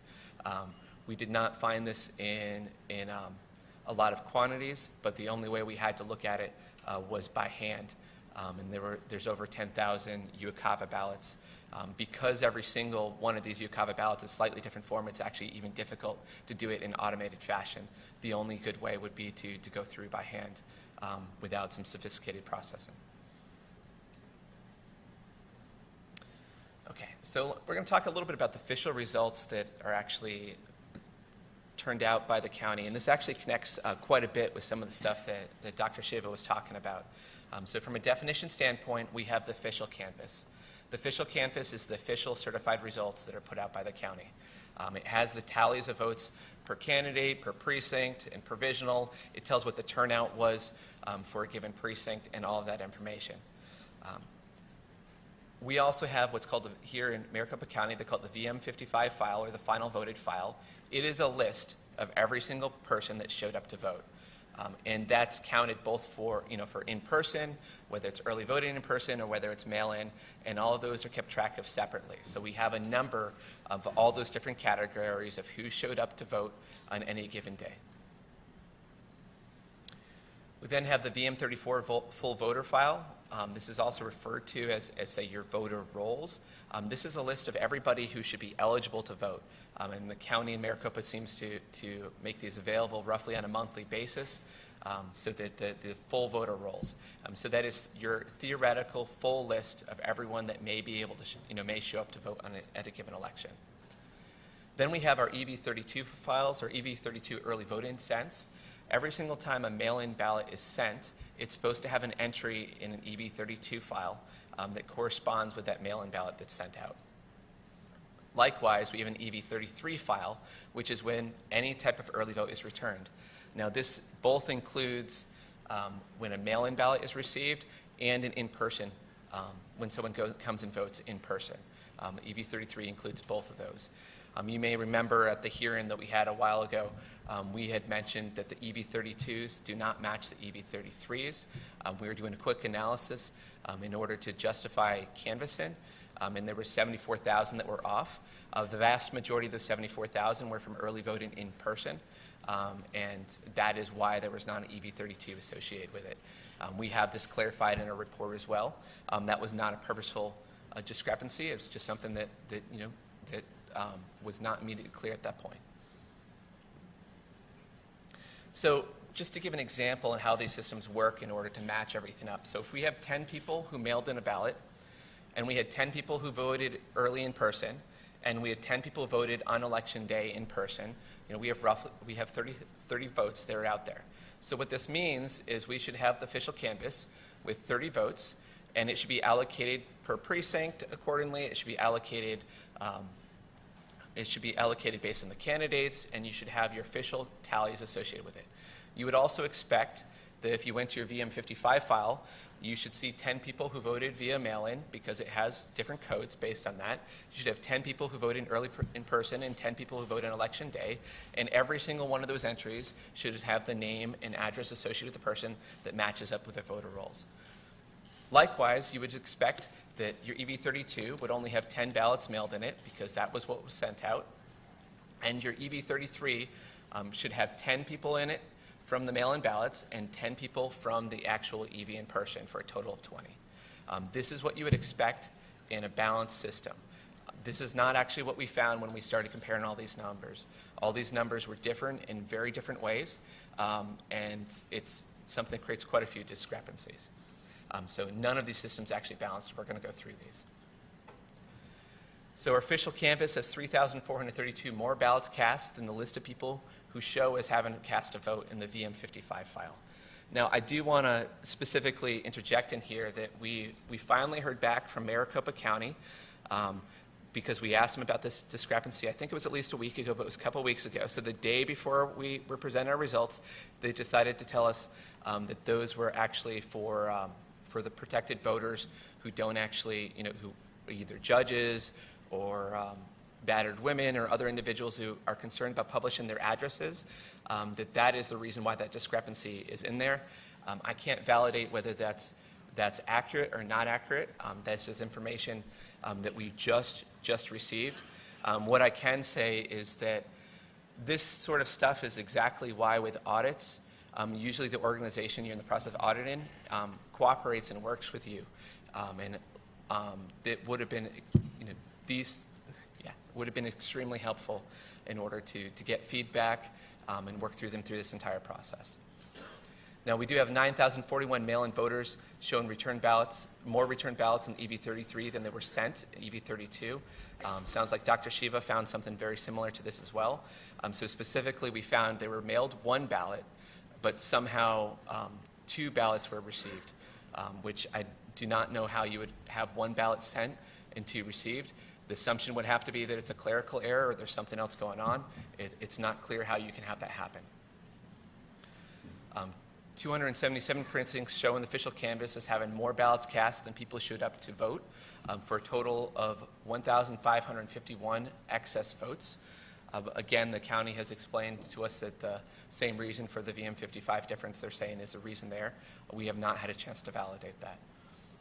There are 2,472 ballots shown in EV33 that don't have a corresponding entries in the VM55, and only 2,042 ballots show as rejected in the official canvass for a discrepancy of 430.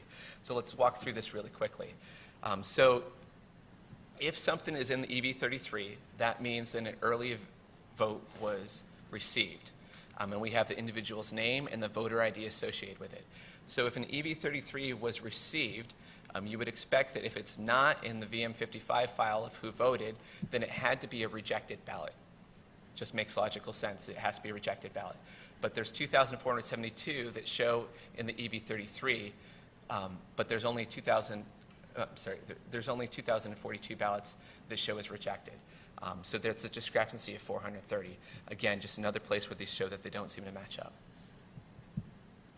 We also have 397 mail-in ballots show as received that were never shown as sent. So we know that they are in the VM55, they're mail-in ballots, and they were received without somehow ever being sent a ballot. Now, we also have 255,326 early votes shown in the VM55 that do not have a corresponding entry in the EV33. And just to be clear, this is not, when you were looking at EV33 entries, EV33 entries are supposed to happen when a ballot is received, but it's not, the actual tracking of the ballots are under the actual official canvass of the VM55. So we had, in the VM55, individuals who voted, we had entries for early voting that were in there, where in 255,000 cases of those, they were not actually included in the EV33 file. In reality, all these systems, to be auditable and to be verifiable, all these systems should be able to be in agreement with each other. And even if we have protected voters, should be some way to know the number of protected voters who voted in order to match it all up so that you have a system that balances. Okay. Voters who moved.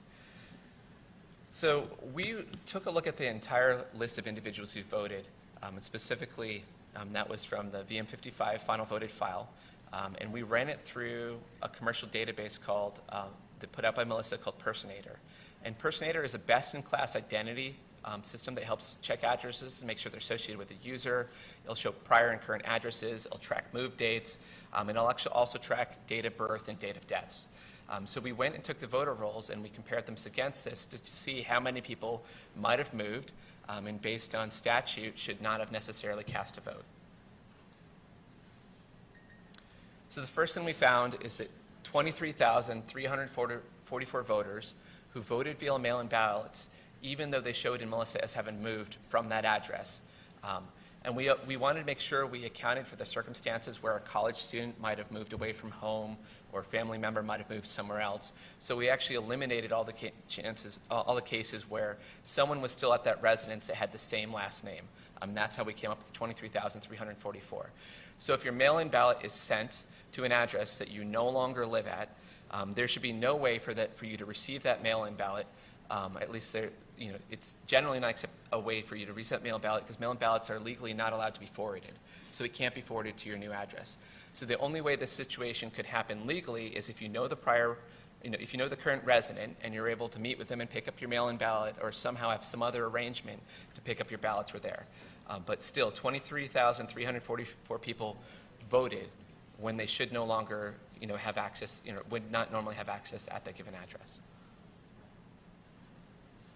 We had 2,382 voters who voted in person, even though they showed in Melissa as having moved out of Maricopa County prior to that date.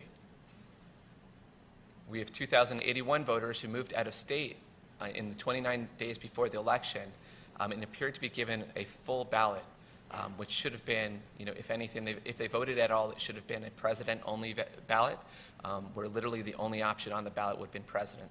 That is something that is by Arizona statute. Okay, let's talk a little bit about the voter rolls.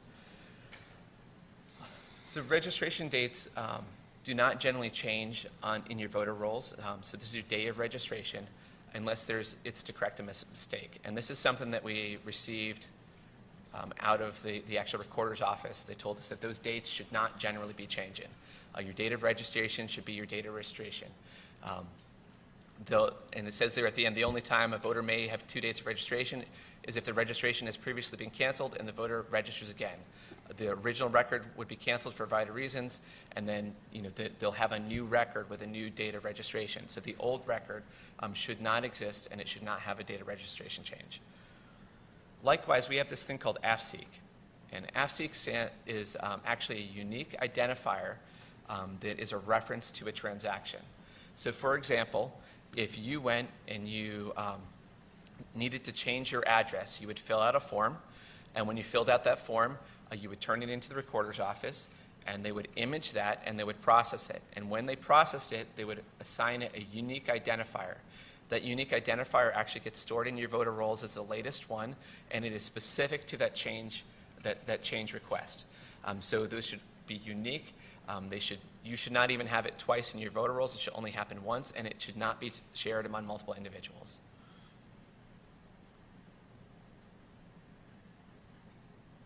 And this is something, again, we confirmed with the recorder's office.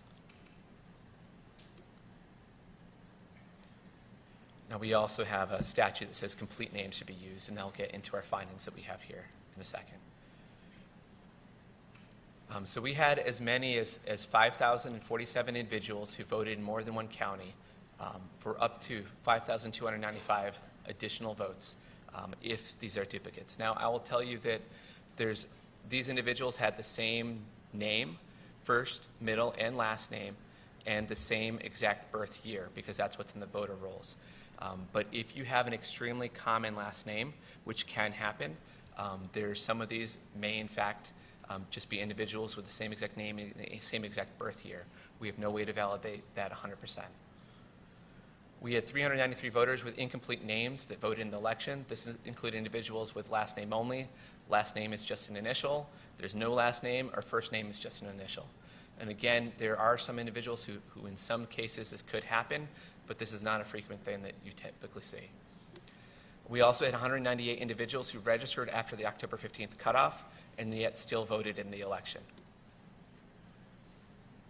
And we had 2,861 voters who have shared an AFSEEK number with another voter at some point in time. And that does not, we don't know exactly what that means, but based on the descriptions of everything that's happened in the system, it suggests there may be some integrity issues with the data. When impossible situations happen in a system, and if you've got integrity systems in something as important as the voter rolls, there would be a concern. We have 282 potentially deceased voters in this election. I know that there's been some much wider numbers that have been circulated on the internet. We tried to validate this stuff very, very precisely. It can be a difficult thing to match up voter rolls to individuals. From our testing, we believe that all the ones we have in here are accurate, but there are potentially additional ones as well. We have 186 people who potentially have duplicate voter IDs that both voted. I think that Dr. Shiva was mentioning that we haven't had individuals with the same first name, last name, and the same address and seem to have the same signature. That is something that we have also seen in the voter rolls with people who seem to have literally the same exact name. We have 186 people that's the case where they actually, the first name and last name and the address, all match up, and year of birth. Because the assumption would be you might have a junior in a different place, and so they'd have a different date of birth associated with it, but not the same address. And that is the end of the presentation for right now. With that, I'm going to hand it off to Ben Cotton, who's going to go over our digital findings. Thank you. Mr. Cotton, when you start, could you just give us a little bit of your background, please, and then proceed? I'd be glad to, Madam President. Thank you very much. Sorry, once again, can you pull that mic up further for you? Thank you very much for the opportunity to participate in this historic analysis of the voting systems of Maricopa County. By way of background, I hold a master's degree in information technology from the University of Maryland. I have a CISSP certification. I have various forensic certifications. I actually served as a contract instructor for guidance software, the maker of Encase and Encase Enterprise software. They're now owned by OpenText. I have 25 plus years of doing digital forensics, incident response, and examinations in support of both government and private industry. I have served as an expert witness on multiple occasions, and I've also testified before Congress as part of my service. Prior to my digital forensics background for the last 25 years, I also served 21 years as a tab qualified Special Forces soldier serving this country and defending our freedoms. I recognize how critically important the voter integrity is to this nation. And this, again, Madam President, I agree with you. This is not a left issue. This is not a right issue. This is an American issue. And as I talk about this, I would hope that the findings of this audit will be turned into actionable, legislative,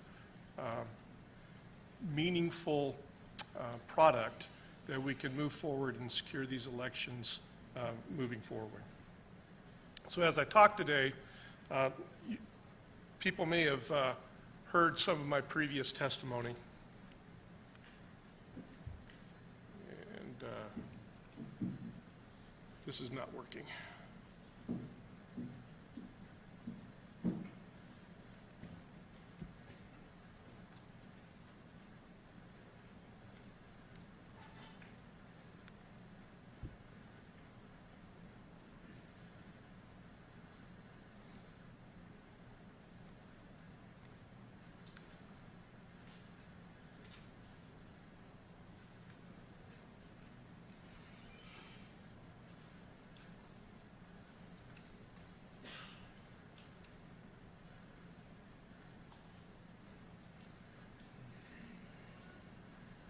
Stand by, everybody. Pulling up the PowerPoint.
So as we're talking about these things, you may have heard on some of the previous hearings that we had, a few of these will be redundant, but it's important to reiterate these findings in the course of this final hearing.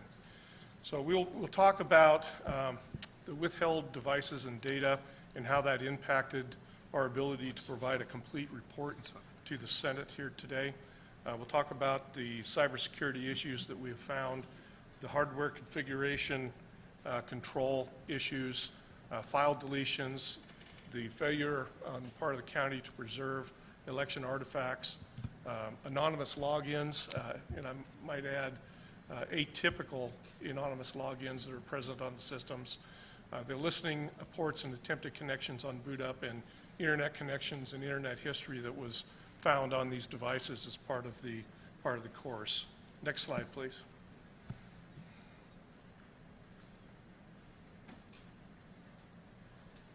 Okay. So let's talk about the withheld devices for a moment here. As with any audit, access to information and the right information in a timely manner is absolutely critical to finding a complete result for an investigation. In the case of this audit, we were never provided access to the routers and network-related data. And that becomes very impactful when we start talking about validating and confirming unauthorized accesses to the election management system itself and to the other devices. I would like to sit here today and tell you that I had fully ruled out any unauthorized access, but given the lack of access to this information, I cannot do that at this time. It is our understanding that there has been an agreement reached with the Maricopa County, and I look forward to getting access to this data so that we can complete these findings. We were not provided the poll worker laptops. Now, these are the laptops that poll workers use at each precinct to validate the voters and to interact with election-related functions at that particular precinct. We were not provided any of the ICX devices. So the ICX devices are used for handicapped and other graphically required interfaces with the voting systems. We know that the county had a number of these based on the historical video from the MTech, but we were not provided any of those. We were not provided with the ICP credentials to validate the configuration settings or the administrative settings on the actual scanners, the ICPs.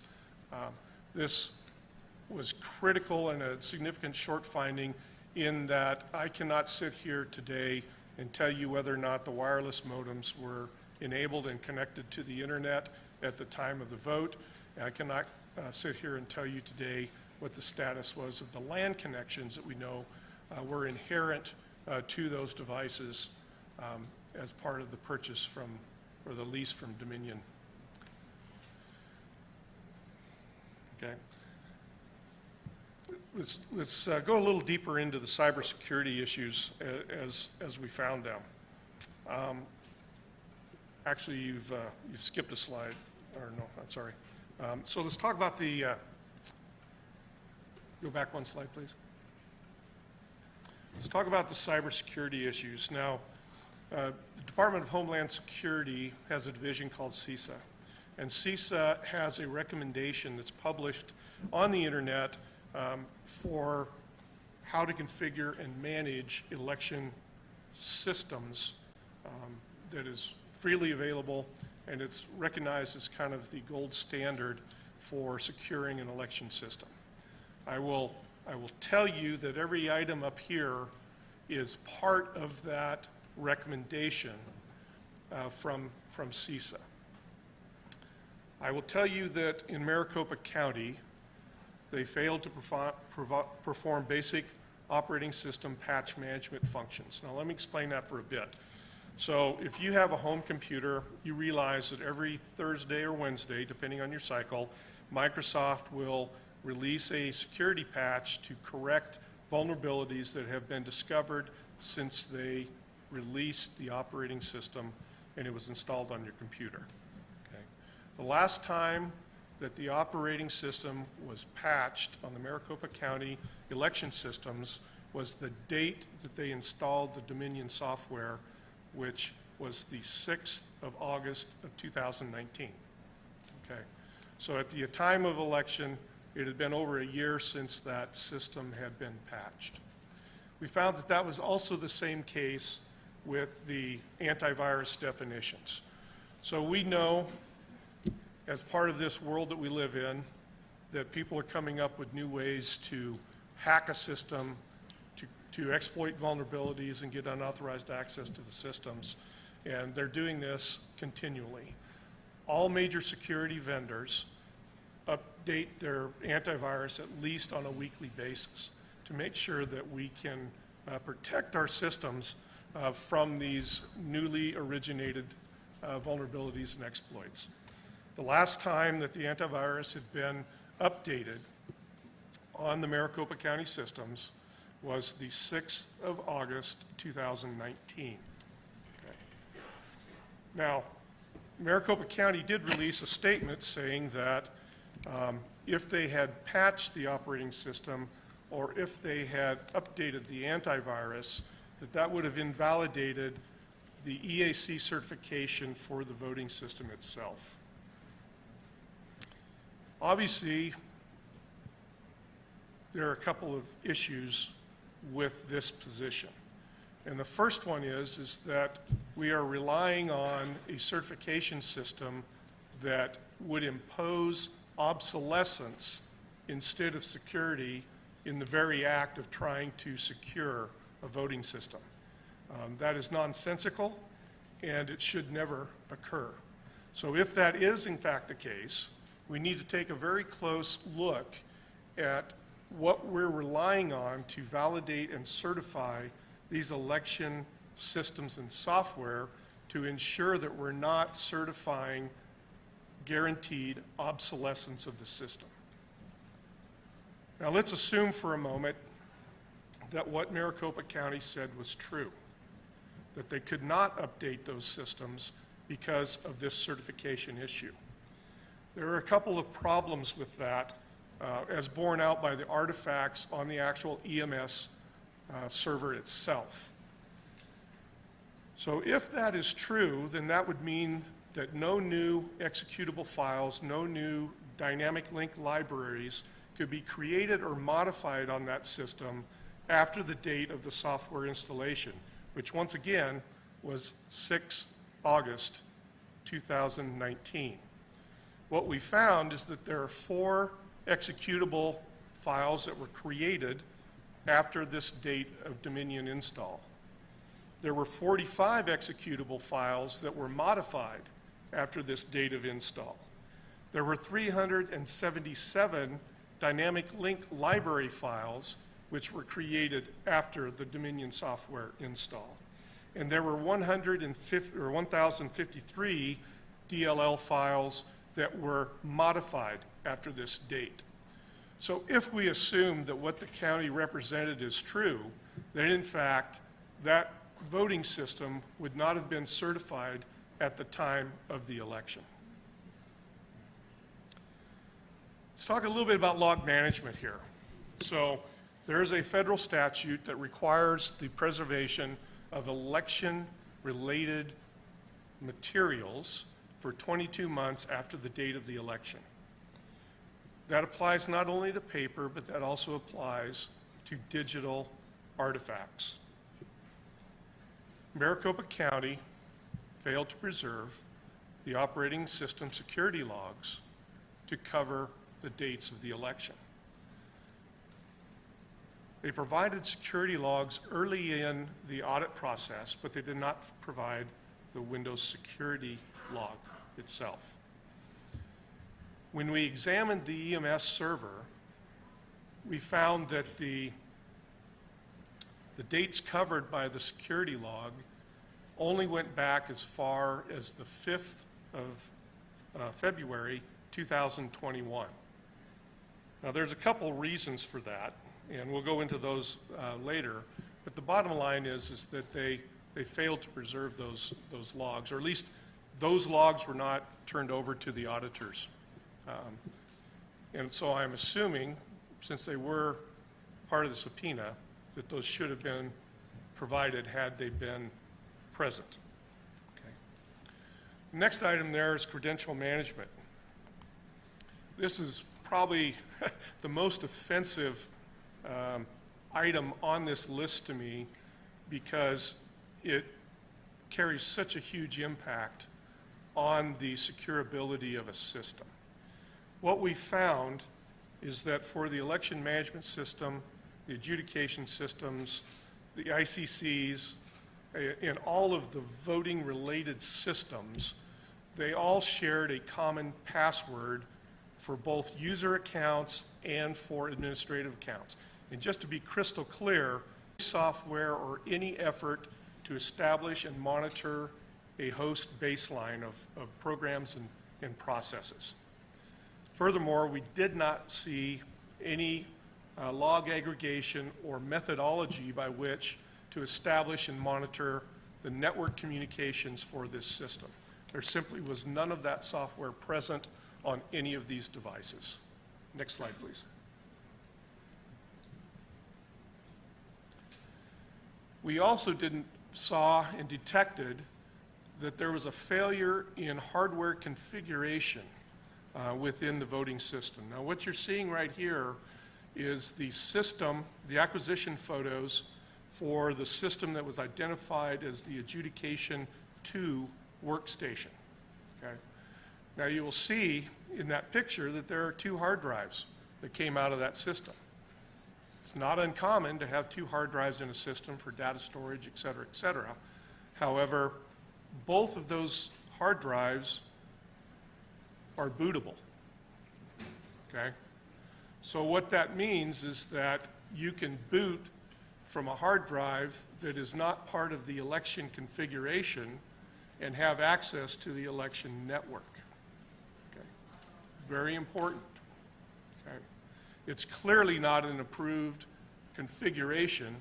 It was the only system that we found a dual boot situation. Now, to further complicate matters a little bit, and I'm not going to make judgment as to the legality of this or whether or not this deserves further action, is that on that second bootable hard drive, there appeared to be non-Maricopa County data. So let me define that a little bit. On that hard drive, there were Dominion databases that appeared to be, one, demonstration data, but also data that may have originated from Washington State and South Carolina. And I derived that not from an in-depth investigation of the data, that was outside my scope, but from the naming conventions of the databases themselves. Okay. So, once again, validating and approving the configuration of these systems is critically important to preserving the integrity of that election system. I would also note that neither of the two audits commissioned by Maricopa County discovered this as a finding. Next slide, please. Okay.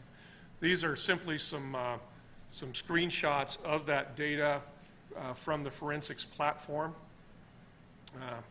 Show I'm not making this stuff up. Next slide.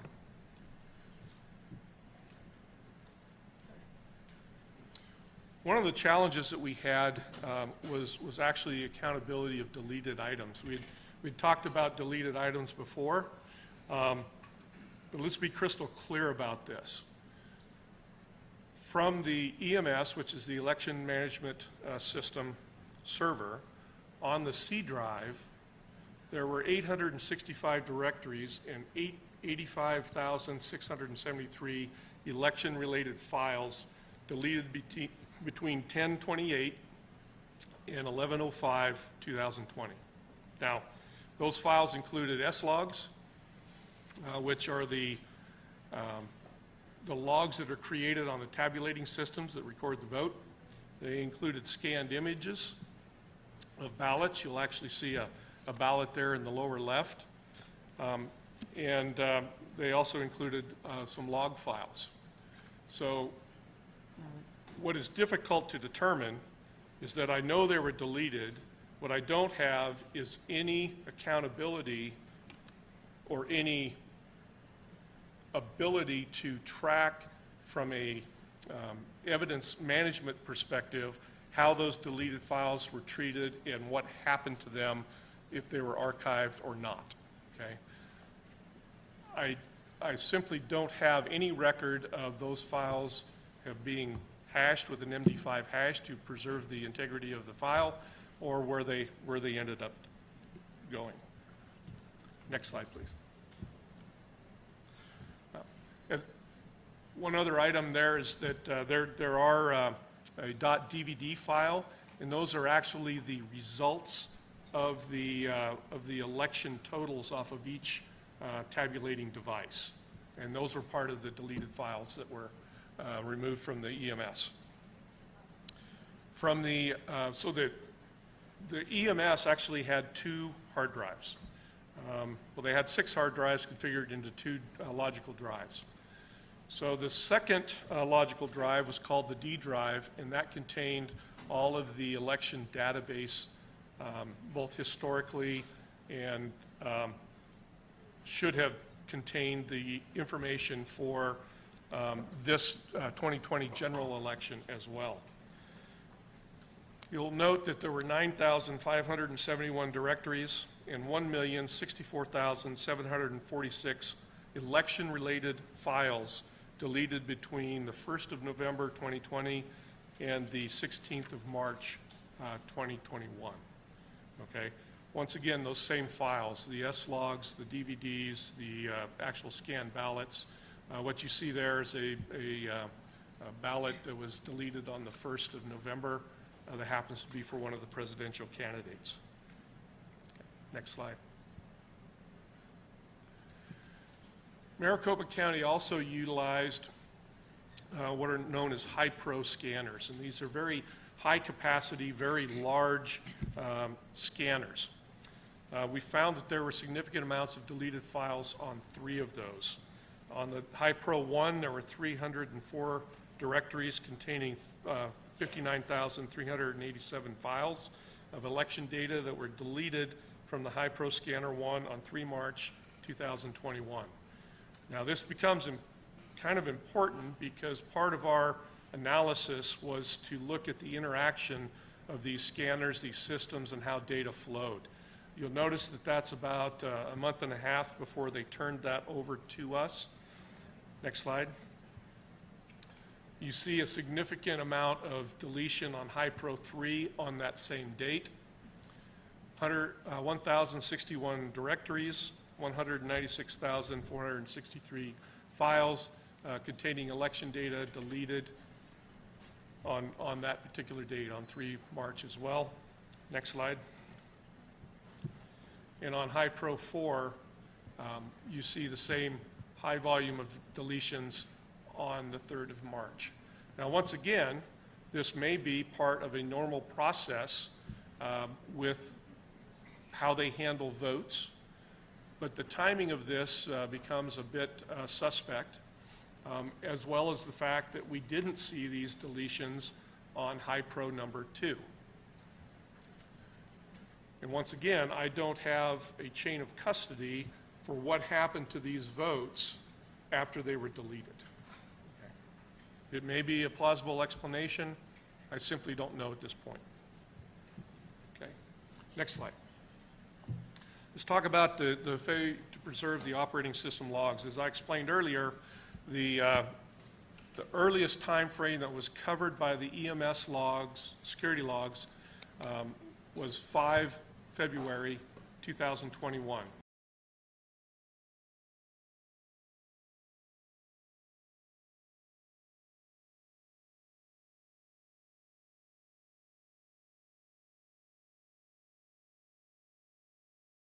Log entries were overwritten. And let me explain how the log entries work a little bit. So on the EMS, there's a user-defined setting that you can define how much quantity of logs are retained before they get overwritten. Okay? In this particular case, the EMS security log setting was set to 20 megabytes of data. So the Windows operating system will preserve all the security logged entries up until the point at which it reaches 20 megabytes of data. At that point, it starts following a first in, last out approach to log retention. So as you create a new entry, an older entry is deleted and overwritten inside of that log file. Now, first and foremost, we need to remember that we do have that 22-month federal mandate. So it's clear that at least what existed on the EMS when we received it as part of this audit, we did not have the time period covered by that federal mandate as it was supposed to be covered. That security log was not turned over as part of any other documents that we have by Maricopa County. So I'm going to assume at this point that it's not available for us to look at, or else they would have turned that over to us.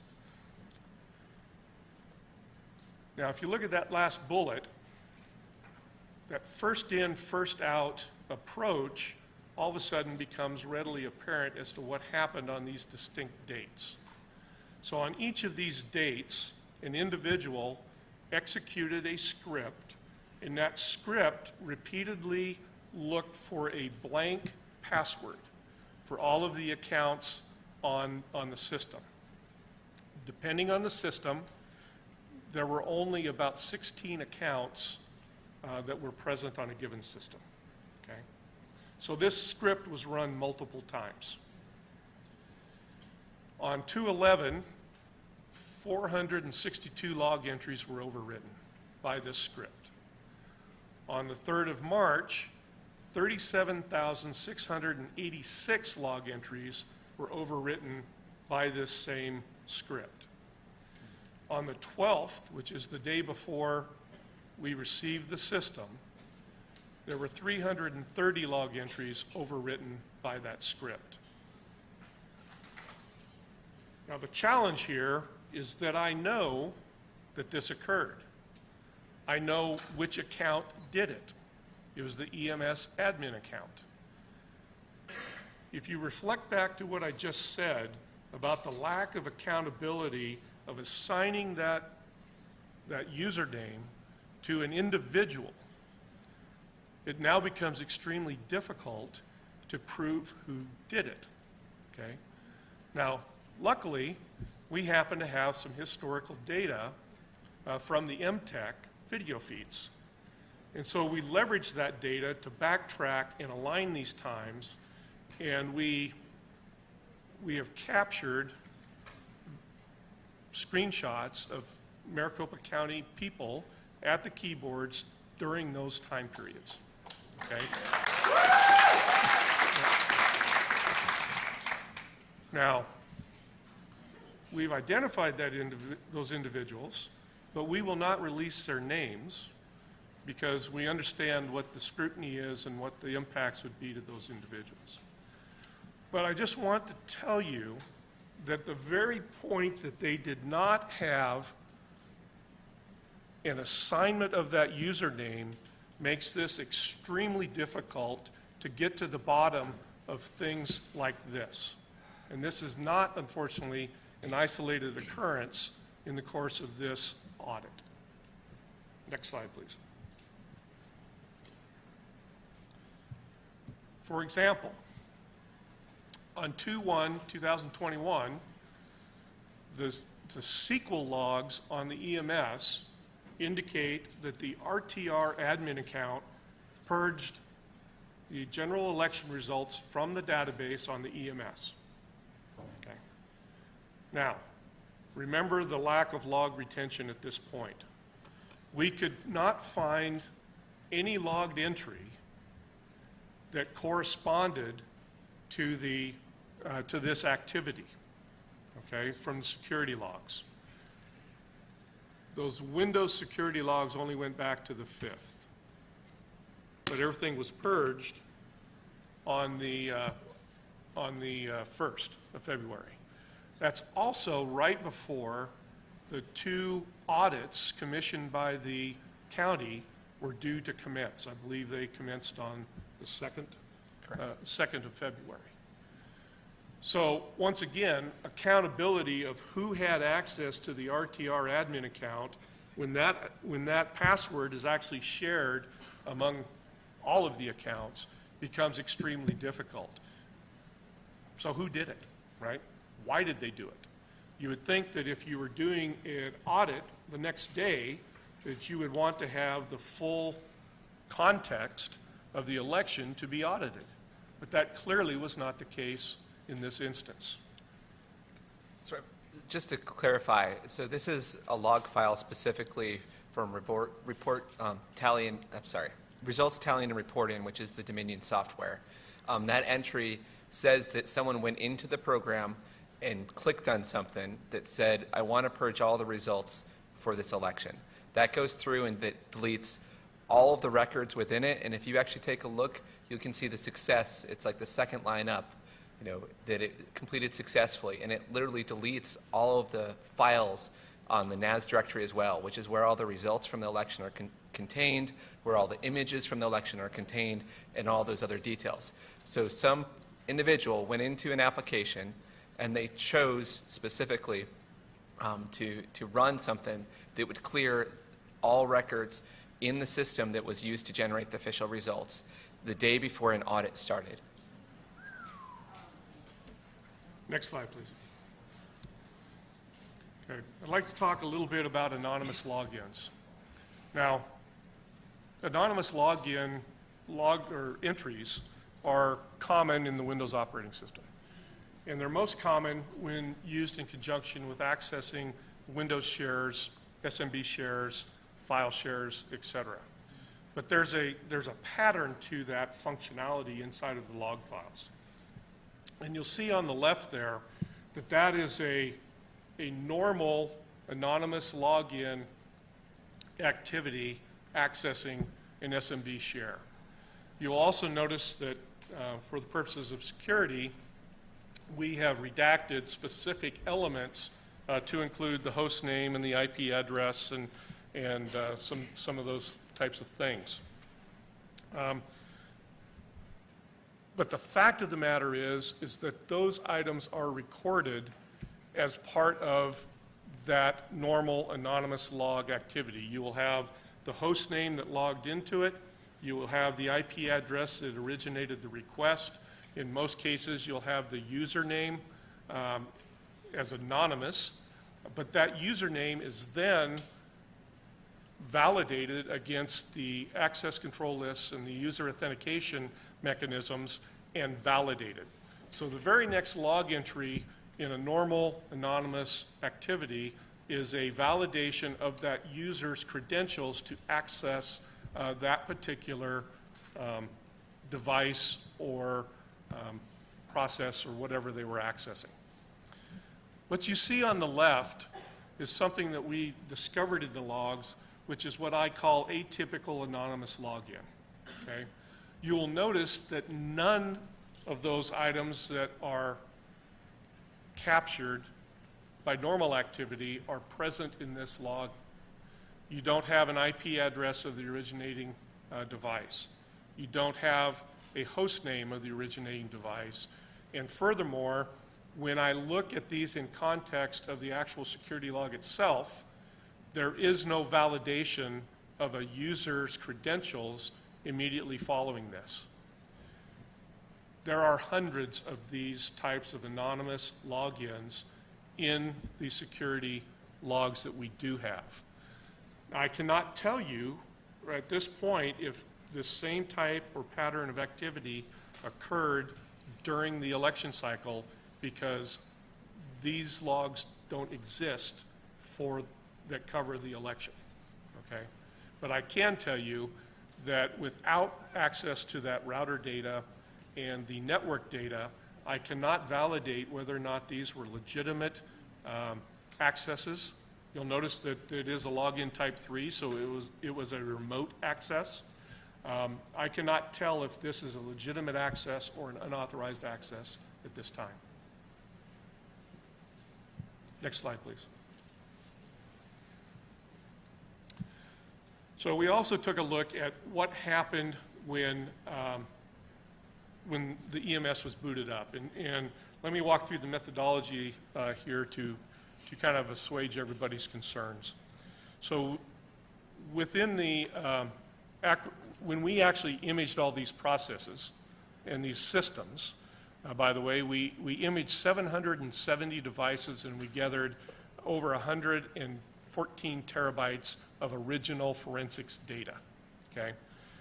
And we preserved that in a forensics image file that I could then leverage without fear of modifying or changing anything on the original device. So we took that image file and we turned that into a virtual machine. I created a enclave that I could boot that virtual machine up into, and that I could then monitor the boot processes without connecting to the internet, without exposing any voter data to unauthorized users. And I actually booted up the EMS to see what happened, what it was listening for, and to identify if there was in fact any zero-day malware in the memory. What we did discover is that, as you would expect, there were a number of ports. This is a normal part of an operating system. Ports are used to establish connections and provide functionality to the operating system. We've discovered 59 of those that were open. And while most of these things were what I would have expected, there were some unexpected high port activity specific to the WinExe, which controls your accesses and your logons, and your DNS, which controls your domain name service. So if you go and you type in yahoo.com, the computer will use the DNS service to actually determine which IP that is so that you can connect. And then the DHCP server. All of those are normal, valid Windows processes. But for example, DNS, the default port on that is port 53, okay? In the case of the EMS, we not only had the port 53, but we also had DNS monitoring on a high port, and I won't list that port number here in this open forum, but that was a little bit unexpected. I will tell you that on the EMS that you were utilizing both IPv4 and the newer version IPv6 enabled. So these services had dual functions with dual listening ports and things of that nature. There were ports and there were services that were enabled that allowed remote access. Okay? So the RDP protocol, for example, as well as the terminal services were enabled on the EMS. Okay. Next slide. as part of that memory analysis, we did a complete check of the callouts and the attempts to connect from the EMS out to the internet. Now, once again, the county has repeatedly said that these were isolated systems, et cetera, et cetera, et cetera. The EMS attempted to connect to those IPs, most of which are normal. I would take a look at the level 3 parent, the EdgeCast connections there, and I would probably request from the Maricopa County the documentation for those functions that rely on those connections, and to determine whether or not those are certified or not. We were not provided any of that certification document, but those are the 2 items up there that I would ask Maricopa County for some further clarification on. As part of this analysis, I was able to determine that there was no zero-day malware in the memory at boot up of the EMS server. Next slide. Let's talk about internet history and connections. Okay. As you will recall, Maricopa County commissioned 2 independent auditors to come in. Both of those auditors had a finding that there was no internet connection at the time that they conducted the audit. Okay. When I initially did the analysis, and I was only searching the what is called the allocated space. So the allocated space is what you as a user see when you open up Internet Explorer or when you open up File Explorer. When you see that directory structure, that's allocated space. When I looked at the internet history of the allocated space, I had the same conclusion as the auditors did. However, I took this one step further. I actually carved the unallocated space in the entire file system for internet artifacts. Okay? And when I did that, the history was significantly different than both the representation by the auditors and the representation by Maricopa County that these systems had never connected or were exposed to the internet. And we found internet activity and multiple visits on the EMS server, 3 of the EMS client workstations, 1 adjudication workstation, and then the ReWeb 1610 and the Regis 1202. Now, before I get into this, I want to kind of walk through my methodology a little bit.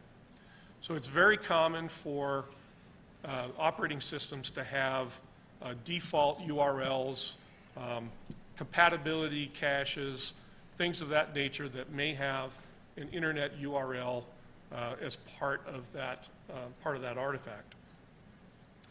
So in order to ensure that we didn't get any of that default data, I only reported on internet artifacts that, 1, the date occurred after the installation of the Dominion software, so after the 6th of August 2019, and that had multiple visits to the same site, okay, with dates after that time frame.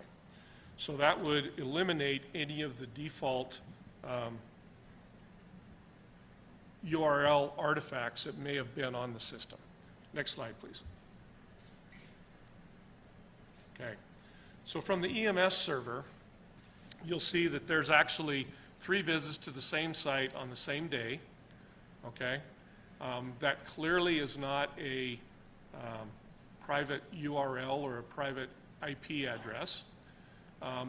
And so what I can tell you is that the EMS server, at least on that date, was connected to the internet. Okay.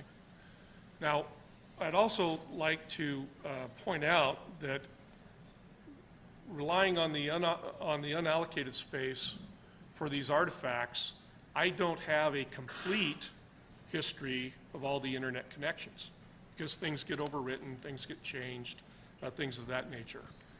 But the importance of this is that at some point in time, specifically those last visited dates, this device was connected to the internet. Now, if you look at that date, there's also a correlation to the purging of the database. It's the day before the audit.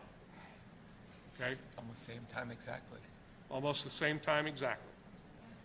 Okay? Obviously, this requires an explanation. Okay? Next slide, please. When we talk about the EMS client, here are the connections. Now, the 9 connections at the top there, you'll see that as far back as February of 2020, there were 4 connections made to that URL, to the Microsoft URL. And then on the 22nd, which coincidentally enough is during the time of the audits, there were 5 connections to the Microsoft URL. I included that lower set of findings to illustrate that the importance of some of the items that were not produced to us. So not all of the election-connected devices were produced to us for analysis. And that IP of a 192.168.100.11 is one of the it's a private network that was the election network. And you will see that it accessed a bunch of web pages off of that device indicating that it was a configurator or it was a file server or something of that nature. I want to draw your attention to that very last line, the m_network_wireless_LAN.html. That was accessed on the 19th, on the 30th of October, 2019.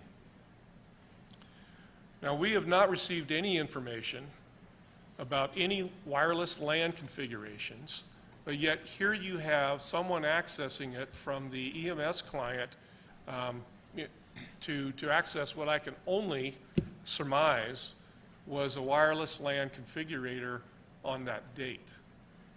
And you can see that the EMS admin 01 account was used for that. Once again, who the actual human was behind that account, I cannot tell you because of the shared passwords and the shared user accounts. But I can tell you that not all the devices were produced to us that would have shed significant light on our findings. Next slide. Okay, once again, this is EMS Client 3, and you can see that the last date, there are 6 visits to Microsoft.com, and the last visit was on the 3rd of February 2021. Now, keep in mind that those previous 5 visits were obviously before that time frame, and we don't have a record by nature of this artifact when each of those visits occurred. Next slide. Okay, now REREB 1601 is kind of an interesting case. Now, once again, we did not receive any network configuration diagram. We did not receive any functional information as to the network. It was one of those things that as an auditor, in most cases, I can go back to the person being audited or the entity being audited and say, what is this? Okay, how did this function? How did this interact? In this particular case, in this particular situation, there was extreme resistance and, quite frankly, in my opinion, obstructionistic actions taken by the county to prevent this type of exchange. Now, this system clearly was connected to the internet. Now, whether or not that was by design or whether this is one of those isolated and protected systems that the county has indicated never touched the internet, I cannot tell you. But I can tell you that it had significant internet access, and this is only something that would fit on the screen, right? There's literally thousands of connections to the internet by this system. Based on the naming convention, I would assume that this is some form of a web-based server that was used in the election system, because it was produced under the subpoena, which that was one of the requirements for. Now, the other thing that I will tell you is that this device was produced to us on an external 4 terabyte hard drive. And originally it was represented to us as this was a forensics image of this device. When we actually looked at it, we found that all of those devices that were produced on the external 4 terabyte hard drives, they were simply an operational system clone of that device, and it was not preserved in a forensics manner. What I can also not tell you is what steps were taken on the part of the county to ensure that the unused portion of that hard drive, not occupied by this device, I cannot tell you what steps were taken by them to ensure that those were wiped or zeroed out so that we would not commingle data, okay? So I do want to caveat these findings and the Regis findings with those statements. But clearly, these devices had continual and repeated access to the internet. Next slide. Okay. This is the Regis 1201, and that, by the way, is the host name, not the function of this device. And once again, you see repeated access. That IP address is actually the public IP address for the maricopa.gov public URL. Next slide. So I appreciate your diligence and your patience on this. And as we think about what I've talked about today, it really boils down to accountability, right? And making sure that our election systems are secured. I will tell you that they were not, based on any measure that I, as an IT professional, performing countless vulnerability assessments and incident responses, that I have occurred, had a client that engaged me, had this state of a network, it would have resulted in a failure on our audit. So at this point, I would like to remind people that from a totality of what these findings are, there simply is no accountability by anyone accessing these devices. You had shared passwords. You had shared user accounts. You had remote access. If someone could get access to this system, they wouldn't need a zero-day exploit. Okay. The systems were so far out of date from a security compliance standpoint that it would have taken the average kitty hacker less than 10 minutes using Metasploit to hack this system. Okay. And I would like to remind everyone that's listening to this that when you have a network of computers like you have in these voting systems, it only takes one person bringing in a little hockey puck with admin access to provide external remote access to that voting system. And in the situations where you don't have accountability, you have shared usernames, and you have shared passwords, you simply cannot guarantee the security and the accountability on those systems. And I thank you very much for your time, and I'm available for questions if you have any. Thank you, sir. We appreciate that. We're not doing questions at this time since it's just a presentation. We will have committee hearings that will give everybody the opportunity to ask questions in the future. So thank you. Okay, we are going to go back to Mr. Logan. For those that are looking at your watch, the bulk of this is done, but there's still some more important things to do.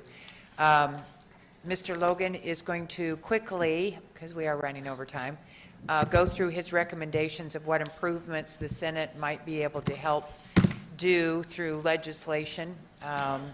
And then Mr. Pullen is going to quickly give his report about the independent ballot count the Senate did. And then we have Ken Bennett standing by, who was our Senate liaison, who will be giving you the observations that he noted when he was there working every day. So, Doug, could you do me a favor and go through those recommendations quickly, please? Is it working or are you clicking?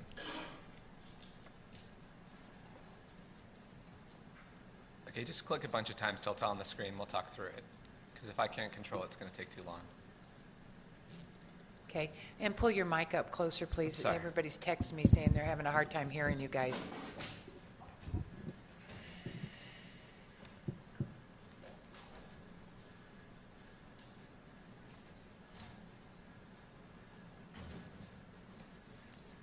I have a lot of transitions on it, so if you just click and show it all up at once.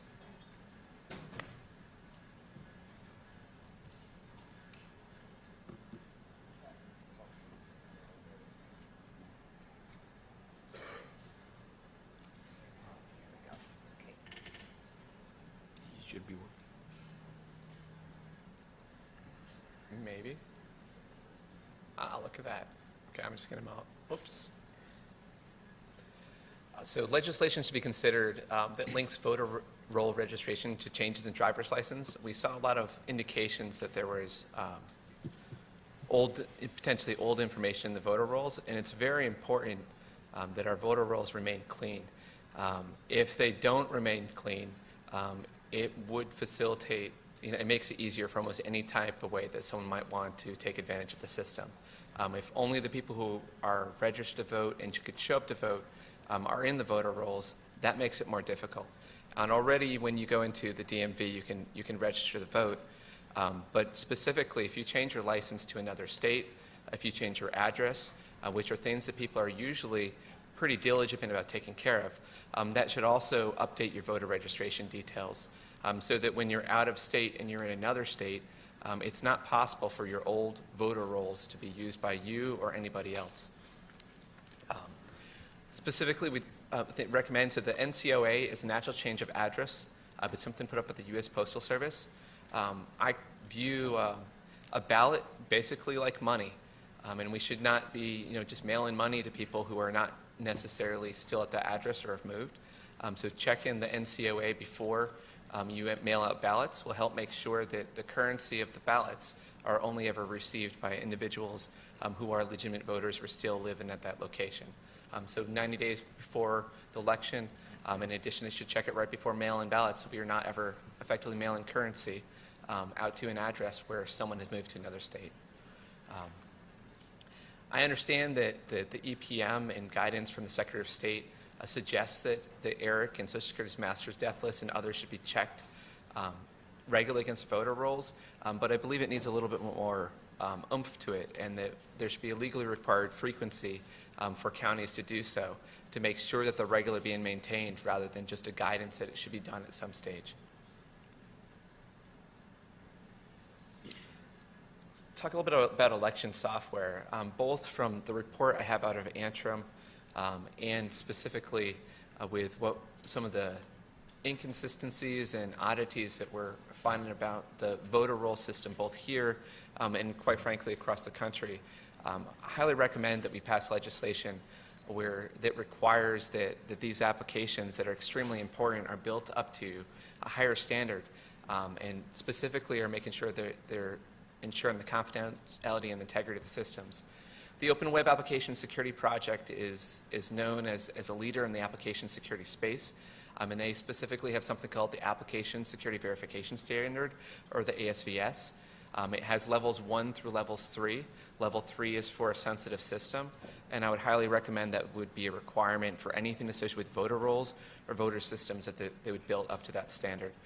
Doing so makes sure that the application itself has the necessary standards built into it in order to make sure things aren't altered and that there are appropriate logs, if so, in order to take care of that.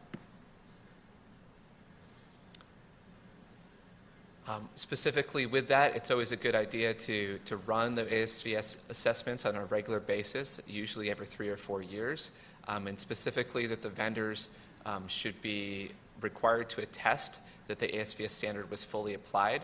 I further recommend that the vendors, you shouldn't be able to use the same vendor over and over again for any type of certification activity. It creates too much opportunity for, if there was some impropriety by a vendor, that you could continue to pass. So rotating vendors at least every 3 years and putting that in the law would help ensure that not only are these being assessed, but they're assessed up to a higher standard. And this goes beyond specifically what the EAC is requiring, because quite frankly, based on everything that's being said, the EAC is not requiring anything close to what is necessary in order to protect our election system. And hopefully that will get better over time, but in the meantime, Arizona can be a leader in this area. Okay, voting machines. Specifically, legislation should be considered that requires following of all the CISA guidelines for election systems and equipment, and that any variances against those should be documented, and there has to be risk memos that are signed off and should be public by the appropriate for any derivations from those guidelines. Now, those guidelines cover pretty much everything that Mr. Cotton was covering today, everything from setting up baselines on the systems, everything from baselines and network processes, making sure that user accounts are handled properly, and all those details are all covered by that. So it's a very simple legislation that's basically says that guidance needs to be followed. Legislation should be considered which requires assignment of individual usernames and passwords. Mr. Cotton's talked about that a lot today. Legislation should be considered that requires real-time network monitoring of all election equipment, even on the air-gapped networks. So there is some indication of what occurred there. It may seem odd to have that on an air-gapped network, but as Mr. Cotton was mentioning, there's very small devices that you can take in, and if you can plug them into a network port, you can effectively give the entire network internet access. And they're physically very small, they can be hidden easily, and if you've got real-time network monitoring on the systems, especially where the EMS is, you can identify that and at least have a log of it and potentially prevent it before anything happens. And legislation should be considered that would prohibit internet-capable election management system servers or equipment from being utilized. There's a number of devices that, when you look at the serial numbers from the ProVNV and SLI audits, they show that they had Wi-Fi cards and stuff put into them. Anytime the capability is within a device, there's the potential for it to turn on, or for someone to turn it on and activate it, or use it to connect to some other device. So it's highly recommended. If the equipment's not even there, then you can't have a failure to configure create any issues. So legislation that far, not just preventing internet access, but preventing any type of capability in the device would help ensure the integrity, especially as we keep being told that things are not connected to the internet. From the voting machine standpoint, county employees should have all the administrative access on all election equipment sufficient to independently validate all configuration. The fact that Maricopa County said that they did not have the hardware tokens necessary in order to see if their election equipment was connected to the internet or not is extremely, extremely alarming. The accountability, the county needs to be able to hold vendors accountable. We may use subcontractors for various different actions, but the responsibility always falls on the county, and therefore they need to always have all access. That should not be something they can relegate to somebody else. In addition, election and voting machines should have a paper backup of all ballots, which can be used to confirm the votes were cast as intended. And these machines must be regularly maintained to vendors' maintenance schedule. One of the things that was found in some of our examination of the paper ballots is a lot of things were miscalibrated or otherwise not following general manufacturer guidance. If we want to make sure that we get the intended results out of things always, we should make sure that whatever goes through logic and accuracy testing, whatever it is that's a standard equipment being used, is the same thing we're using on election day. And if you're testing a system with something different than what has happened in the real world, it's not a very good test. And legislation should be considered that requires that paper stocks utilized on election day conform to manufacturer specifications, and that it's been tested properly. Now, we think that you should have legislation that should consider creating an audit department that should regularly conduct audits on a rotating basis across all the counties in Arizona. To the best of my knowledge, nobody is currently doing this, but based on the audit we performed, there was a lot of processes and procedures that were not conducive to effective audits. The way that stuff gets better is by regularly checking it and regularly validating it. And now that the whole world is looking at our elections, I think it's very important that we take advantage of that and make sure that what is done in our election departments is brought up to the same standards that financial industry uses and other critical systems. It should not be an area that's lagging. When our voting equipment helps choose the most powerful individual in the world, there's a lot of adversaries that would like to take advantage of that, and we need to treat it accordingly and make sure that it is being audited so that those standards are maintained. Legislation should be considered that requires batches of ballots to be clearly labeled, separated from each other in a manner that cannot easily mix together, and easily connected to the batches run through the tabulation equipment. There was a lot of hoops we had to jump through to even connect a box of ballots to what was run through the software in order to match those two up. And that is something that should be simple to do, again, because it facilitates audits, and that those audits facilitate accountability. While a full audit like what we did this time, it cannot always be done. The better the record keeping is, the easier it is to do partial audits to confirm things, and that's something the audit department can do on a regular basis, in addition to sometimes doing full audits. But it's not cost effective to do that every single year. Legislation should be considered to penalize purposely inhibit a legislative investigation or an officially sanctioned audit of an election. I think why that's in there is a little bit obvious. Audits are really effective when you have the cooperation of the management who controls things, and it's very, very difficult to manage them. That's why financial services, if you're your typical financial audit, if you don't comply with the audit, you can literally be put in jail at times. Okay, ballots. Legislation should be considered that will make ballot images and cast vote records artifacts from an election that is published within a few days of the results being certified for increased transparency and accountability of the election process. These are things that we think is important for the Arizonans, the American public, to be able to see and validate and see with their own eyes. Currently in Arizona, we had a judge that stated that we could not make the ballot images publicly available. There should be nothing that links, once a ballot comes out of its envelope, there should be nothing that links it back to a person, and there should be absolutely no reason why it shouldn't be able to be public. Legislation should further be considered which require all ballots to be cast on paper with security features such as watermarks or similar technology, with a detailed account of what papers were used. With our paper analysis, we wanted to be able to say that this is legitimate paper and valid and real, and we wanted to be able to say this is not legitimate paper. But with as many wide number of papers that were used, I think we're estimated over 10 different copies, different types of paper, it's very difficult to make that. But if there's official paper that's kept track of, it'd be much easier for an audit, when it's conducted, be able to say without a shadow of a doubt whether it is in fact printed on legitimate paper. Mail-in voting should incorporate an objective standard of verification for voter identification, similar to the ID requirements for in-person voting. It seems likely that mail-in voting will continue to increase. From a security standpoint, I advocate no more mail-in ballots, but that's not probably realistic. So that being the case, if it's going to continue, we need to have good identification requirements.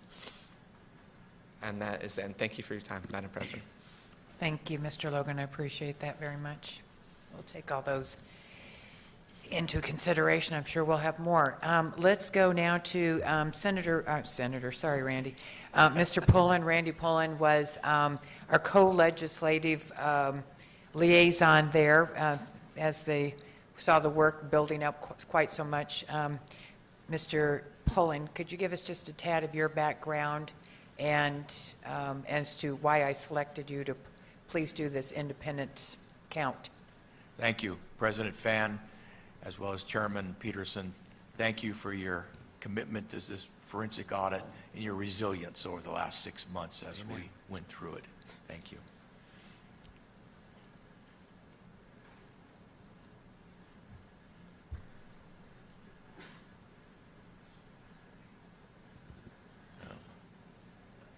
Okay, just real quickly about me personally.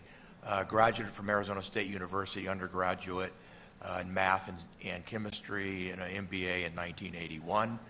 I sat for and passed the CPA exam in 1980, became a CPA, and I've been a CPA since then.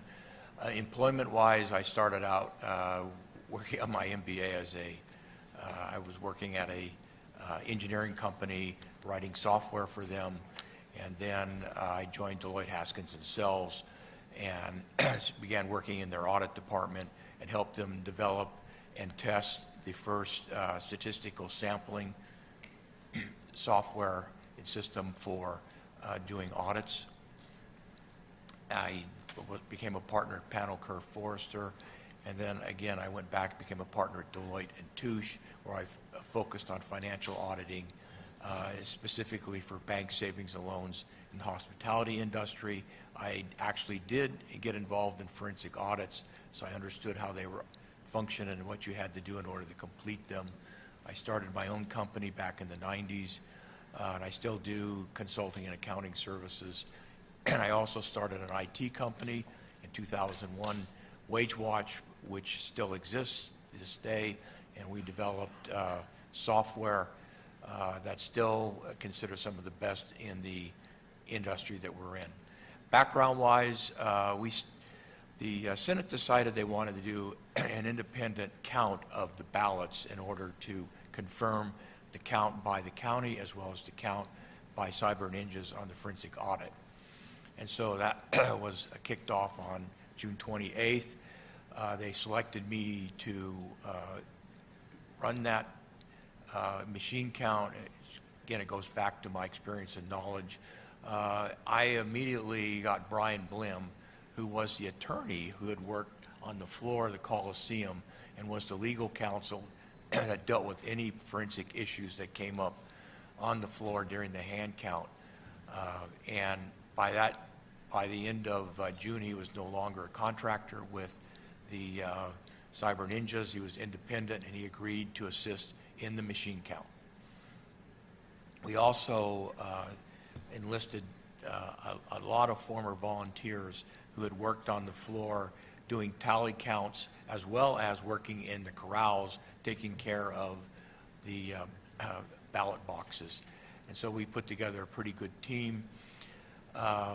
We went out and found the equipment for doing a machine count and looked at several different varieties and finally decided on, I need to stop pushing this.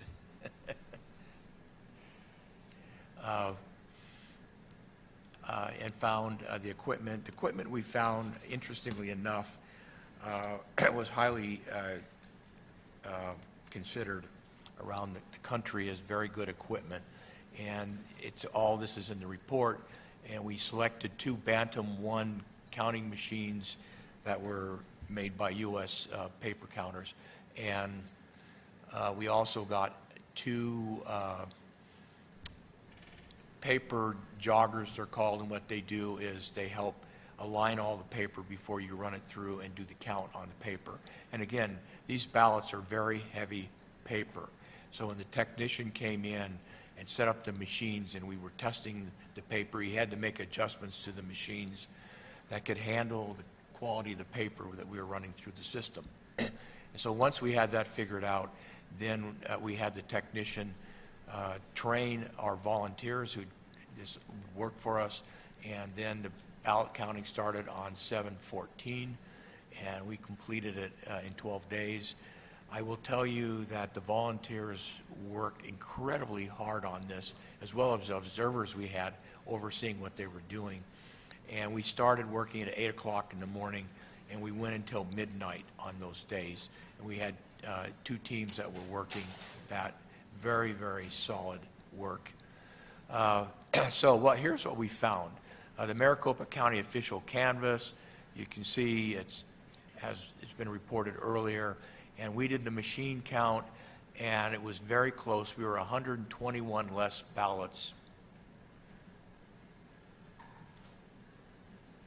than they had counted, in which, again, you can see the forensic election audit, that count on the ballots was a little bit less, but All of it's within 1,000 of what Maricopa County did.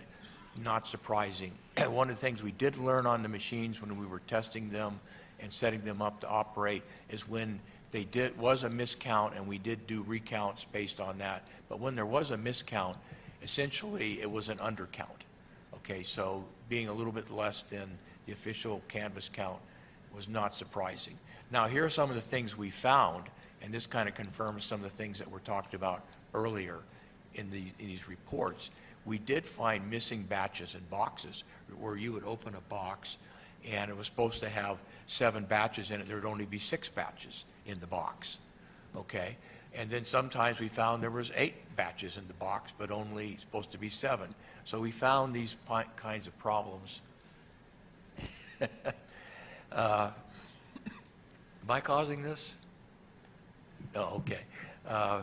So we were finding missing batches in boxes. We were finding batches and boxes not listed on the boxes, so we kind of like a ghost batch. And then when you open some of the boxes, the batch counts that went with every batch, which was typically supposed to be about 200 in the batch, they weren't with the batch, they were on top of the batch, or they were on the side, and so we'd have to go through and figure out manually which batch sheet went with which batch, which again goes back to if things were done more properly, this would be much easier. It could have even been done faster as that. So that's pretty much what we came up with this. And so it again, independently confirmed the numbers that the county and Cyber Ninjas found in the ballot count. Thank you. Thank you, Mr. Pullen. We appreciate that very much. We had, those who didn't know, we had the ballots, and before we gave them back, we said, well, what do we do if Maricopa County and Cyber Ninjas counts don't match? How do we know which side to go with? And so we decided, let's get a couple of machines of our own and do an independent, just in case there was a difference, we could have an idea of which side to go with. Thank you. All right, Mr. Bennett, are you still on Zoom with us? I am, Madam President. Thank you. Thank you for waiting so long, sir. I apologize for the delay. Mr. Bennett, would you give us just a tad background about yourself and tell us what your observations were as the Senate liaison? And Well, I have provided a PowerPoint to your staff, and so I would ask that they prepare to bring that up. But in the meantime, I served as the 21st Secretary of State from 2009 to 2015. That's the chief elections official of the state of Arizona. I also served as the president of the Senate for 4 years, like yourself, and another 4 years as a state senator. So I kind of bridge that, those two domains maybe. I also have an accounting degree from Arizona State University and have worked in numerous businesses, usually as the CEO or CFO, Chief Financial Officer of those companies. And I see the screen, so I'll jump in here. I know our time has gone long today, but you asked me to observe throughout my days there at the audit areas where compliance with our election laws and procedures was accomplished, and maybe where they weren't complied with. As you know, elections in Arizona are governed by election laws, which are adopted by the legislature and the governor, and then a Secretary of State's procedures manual, which is promulgated every other year by the Secretary of State's office, but has to have the consent of the Attorney General and the governor as well. And between those two documents, there's over 1,300 pages of laws and procedures. I'd like to just briefly say that no election can be conducted perfectly because it is administered by imperfect human beings, but that doesn't mean we don't try, because it is through our elections that we, the people, give our consent of the governed, as is identified in the Declaration of Independence, and every citizen deserves to know that they are being treated equally under the law as required by the Constitution. So every legal vote has to be accounted accurately and not canceled out by unlawful votes. This report is intended to identify where Maricopa County failed or may have failed to comply with some of these statutes, but having said that, I believe that the majority of our election officials in Arizona are honorable, well-intentioned people, so I intend this report in the spirit of constructive improvement, but also maintaining appropriate accountability. Let's go to the first slide. As we've heard in previous testimony, and the slides aren't changing on my screen, but I hope they are at your end. First slide, or observation, is related to the missing signatures on ballot envelope affidavits, and there's some statutes there that I'm not seeing a change on your slides, but I'll assume that the slides are changing at your end. You'll see the statutes 547, 16, 547, and 48 that early ballots have to be accompanied by an affidavit. And by 7 o'clock on election day, there is a cure period in section 550, which is not noted there, but ARS 16552 is very clear that the election board is to check the voter's affidavit and, quote, if it's found to be sufficient, the vote shall be allowed. If the affidavit is insufficient, the vote shall not be allowed. And equally prescriptive in the election procedures manual, if the early ballot affidavit is not signed, the county recorder shall not count the ballot.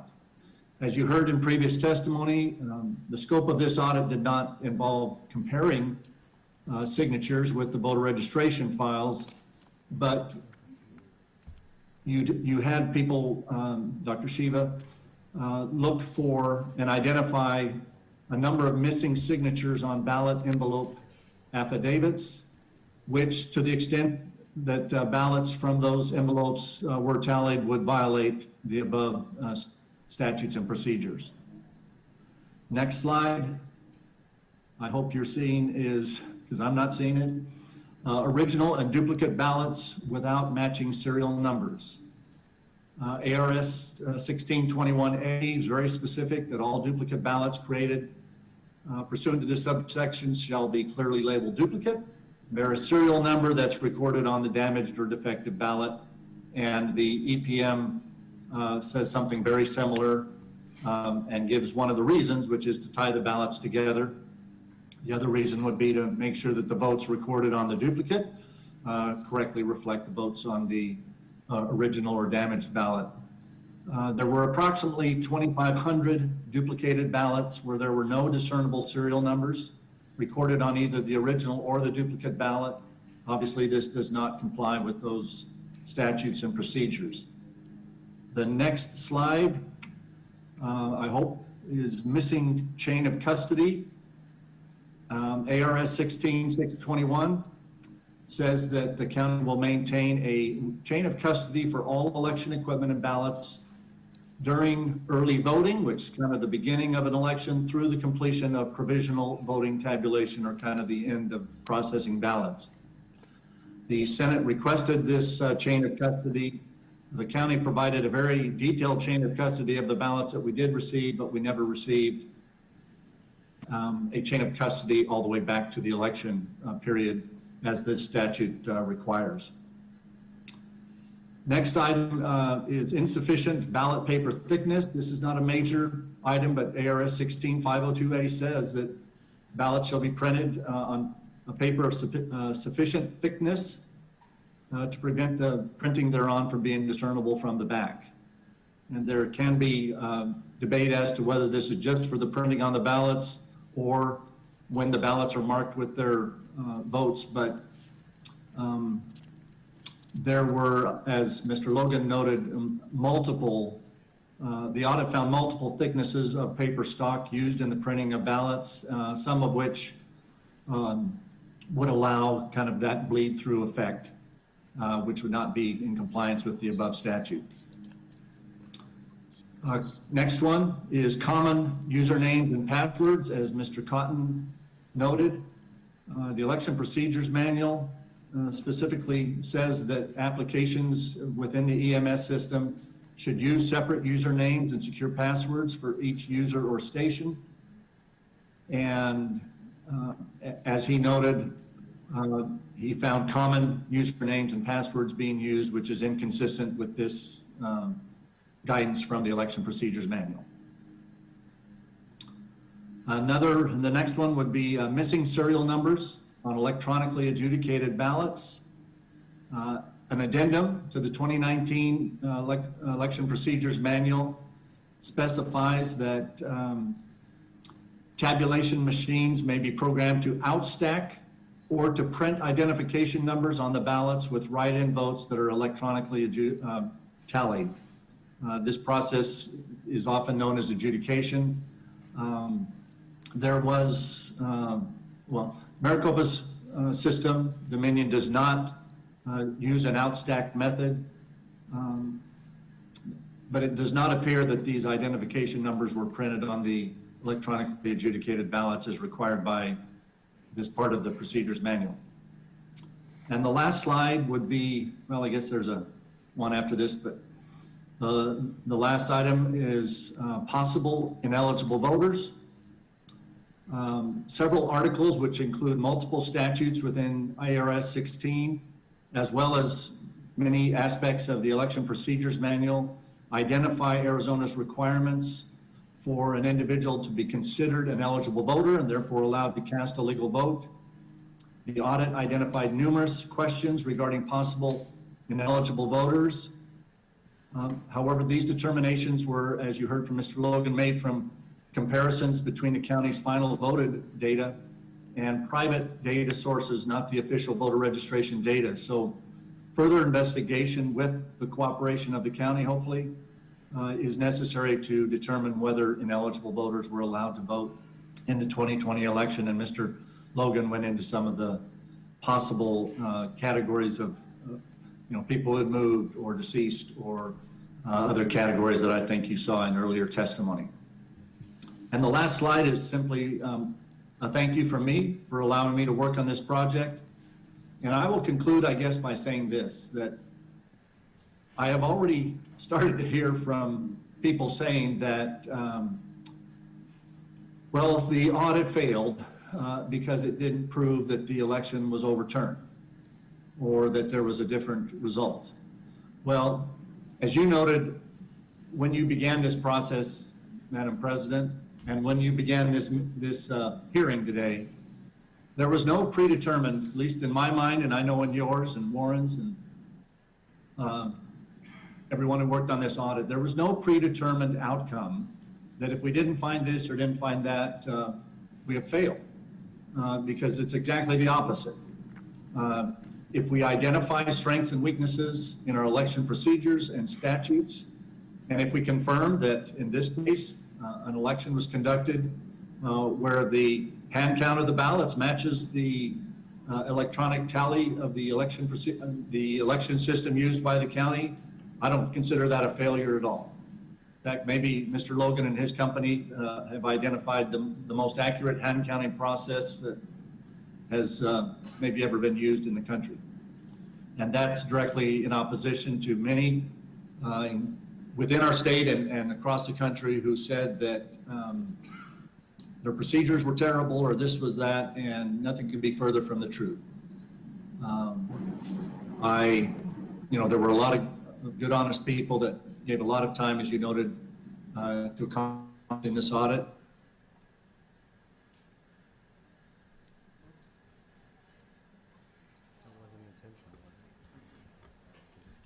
Was confirmed. There we go. I offer these, as you requested, as areas where we could make constructive improvement. And I'll leave it at that. Thank you. Thank you, Mr. Bennett, and we're sorry you went last and you had to hold on the longest, but thank you so much for doing this. For some of you may not know, Mr. Bennett did this on his own time, on his own nickel, and he lives in Prescott, but literally drove down almost every single day to be at the audit with the rest of the team to make sure that everything was done accordingly and chain of custody was followed and everything was always documented. So thank you, Mr. Bennett. That was quite a yeoman's job on your part. All right, closing comments. Senator Peterson, I'll let you start. Thank you, Madam President, and I'll be fairly brief here. I just, first of all, want to thank you for what you've done with this. You have faced incredible opposition and hostility, and you have handled that with grace and dignity. So I want to thank you and recognize you for that. Again, the goal here is election integrity and making sure our citizens have faith in the process. So as we wrap this up, what are our next steps? Where do we go from here? And I think there's legislation, and I think there's law enforcement that needs to be involved. So I'm going to name off 8 bullet points here that I think need to be handled by my colleagues and by our Attorney General. First of all, and what I have found perhaps the most unsettling through this whole process is the obstruction that we have seen from the county. The failure to comply with the auditor, a brazen willingness to violate a legal subpoena. Our Attorney General said that was against the law. It's truly alarming. And furthermore, to their willingness to expend significant resources, human capital, you name it, to block and to stop this audit. As I recall, it was like $18,000 or something like that for one of their audits that they spent money on. How much money have they spent trying to stop our audit? It has to be in the hundreds of thousands of dollars, but that would be an interesting number to see. Number 2, the numbers don't reconcile. As you've seen through, this is a theme throughout all the reports, all of us as citizens, we should be able to pull up these election results, and we should be able to, every direction, reconcile the numbers. If I subtract, early ballots, or if I subtract, or if I add the rejected, if I, no matter which way, you should be able to come up with a reconciliation so that everything balances. That needs to happen. It appears that they broke the law with duplicate ballots. And that's a huge deal. That needs to be resolved. We need to get to the bottom of whether that law was broken, how to prevent it in the future, hold people accountable that did it this time. Churning of logs. The churning of logs. We need to find out why that happened. Who did it? What was the motive? What was there? We need to get to the bottom of the logs that were there. Chain of custody issue. Number 5, chain of custody issues. Number 6, a failure to preserve data files. And number 7, cybersecurity weaknesses that were shown by Mr. Cotton, so evident here. Those are not going to get any better. We're seeing people being held hostage via cybersecurity every day, and it's constantly becoming more sophisticated. We definitely need to up our game there. And number 8, the envelopes with blank signatures. We have a lot of colleagues and with the Attorney General in any way to resolve these issues and to improve our elections and to increase election integrity in the state of Arizona. Thank you, Senator Peterson. Senator Peterson is our Jude chairman. This started in the Jude committee back in December, and only appropriate to end up there. And my closing remarks, first and foremost, let me tell everybody that all of these reports are up and posted on our website for you to access all of them. That website is azsenaterepublicans.com. azsenaterepublicans.com. You can all go there and see all of those reports. Second of all, I have already transmitted a letter to our Attorney General's office with all of those reports. That not only includes everything that we have noted here, but also everything that Senator Peterson has concerns about. The Attorney General has that. We are asking him to open up a formal investigation so that he can pursue and seek additional information, additional facts, perhaps get some of these missing things that we were never able to get, verify all this information, and take the appropriate actions of anything that is necessary to do. I have every confidence that he will be doing that. I also want to say thank you to my Senate Republican colleagues. When we started this, we had a caucus, and every single one of our Republican members said, this is important. Our constituents have questions they want answered. We didn't think it was going to be this long. We didn't think it was going to be this expensive or this difficult, but we did it. We hung in there. We did it. And as you can see, we do have some work to do here. We have a lot of work to do because, quite honestly, if we don't follow our rules, don't follow our elections, this is how problems can happen. We also know that 18 different states sent representatives here because they have constituents asking the same questions. And the very least, what I think that we can all come out of this is that we need to do audits to some extent. We need to do bigger audits on every election just to make sure that everybody's following the rules. So with that, I want to say thank you to Mr. Logan, Mr. Poland, Mr. Cotton, Mr. Bennett, all of you present, Mr. Shiva, Dr. Shiva. Thank you for all your hard work. I know this was very difficult on you and your family, Mr. Logan. You've been here for many months, and you've left your wife and 11 children back at home, and he has another one due next month in a couple of weeks. So you gave up a lot for this, and we appreciate it. So to everyone, thank you all very much. Thank you for being so polite up there. We appreciate that. And prayers and blessings to everybody, and let's move our elections forward. Thank you. We are adjourned. Now comes the crazy, right? Okay. You did a great job. Good job. You did a great job, too.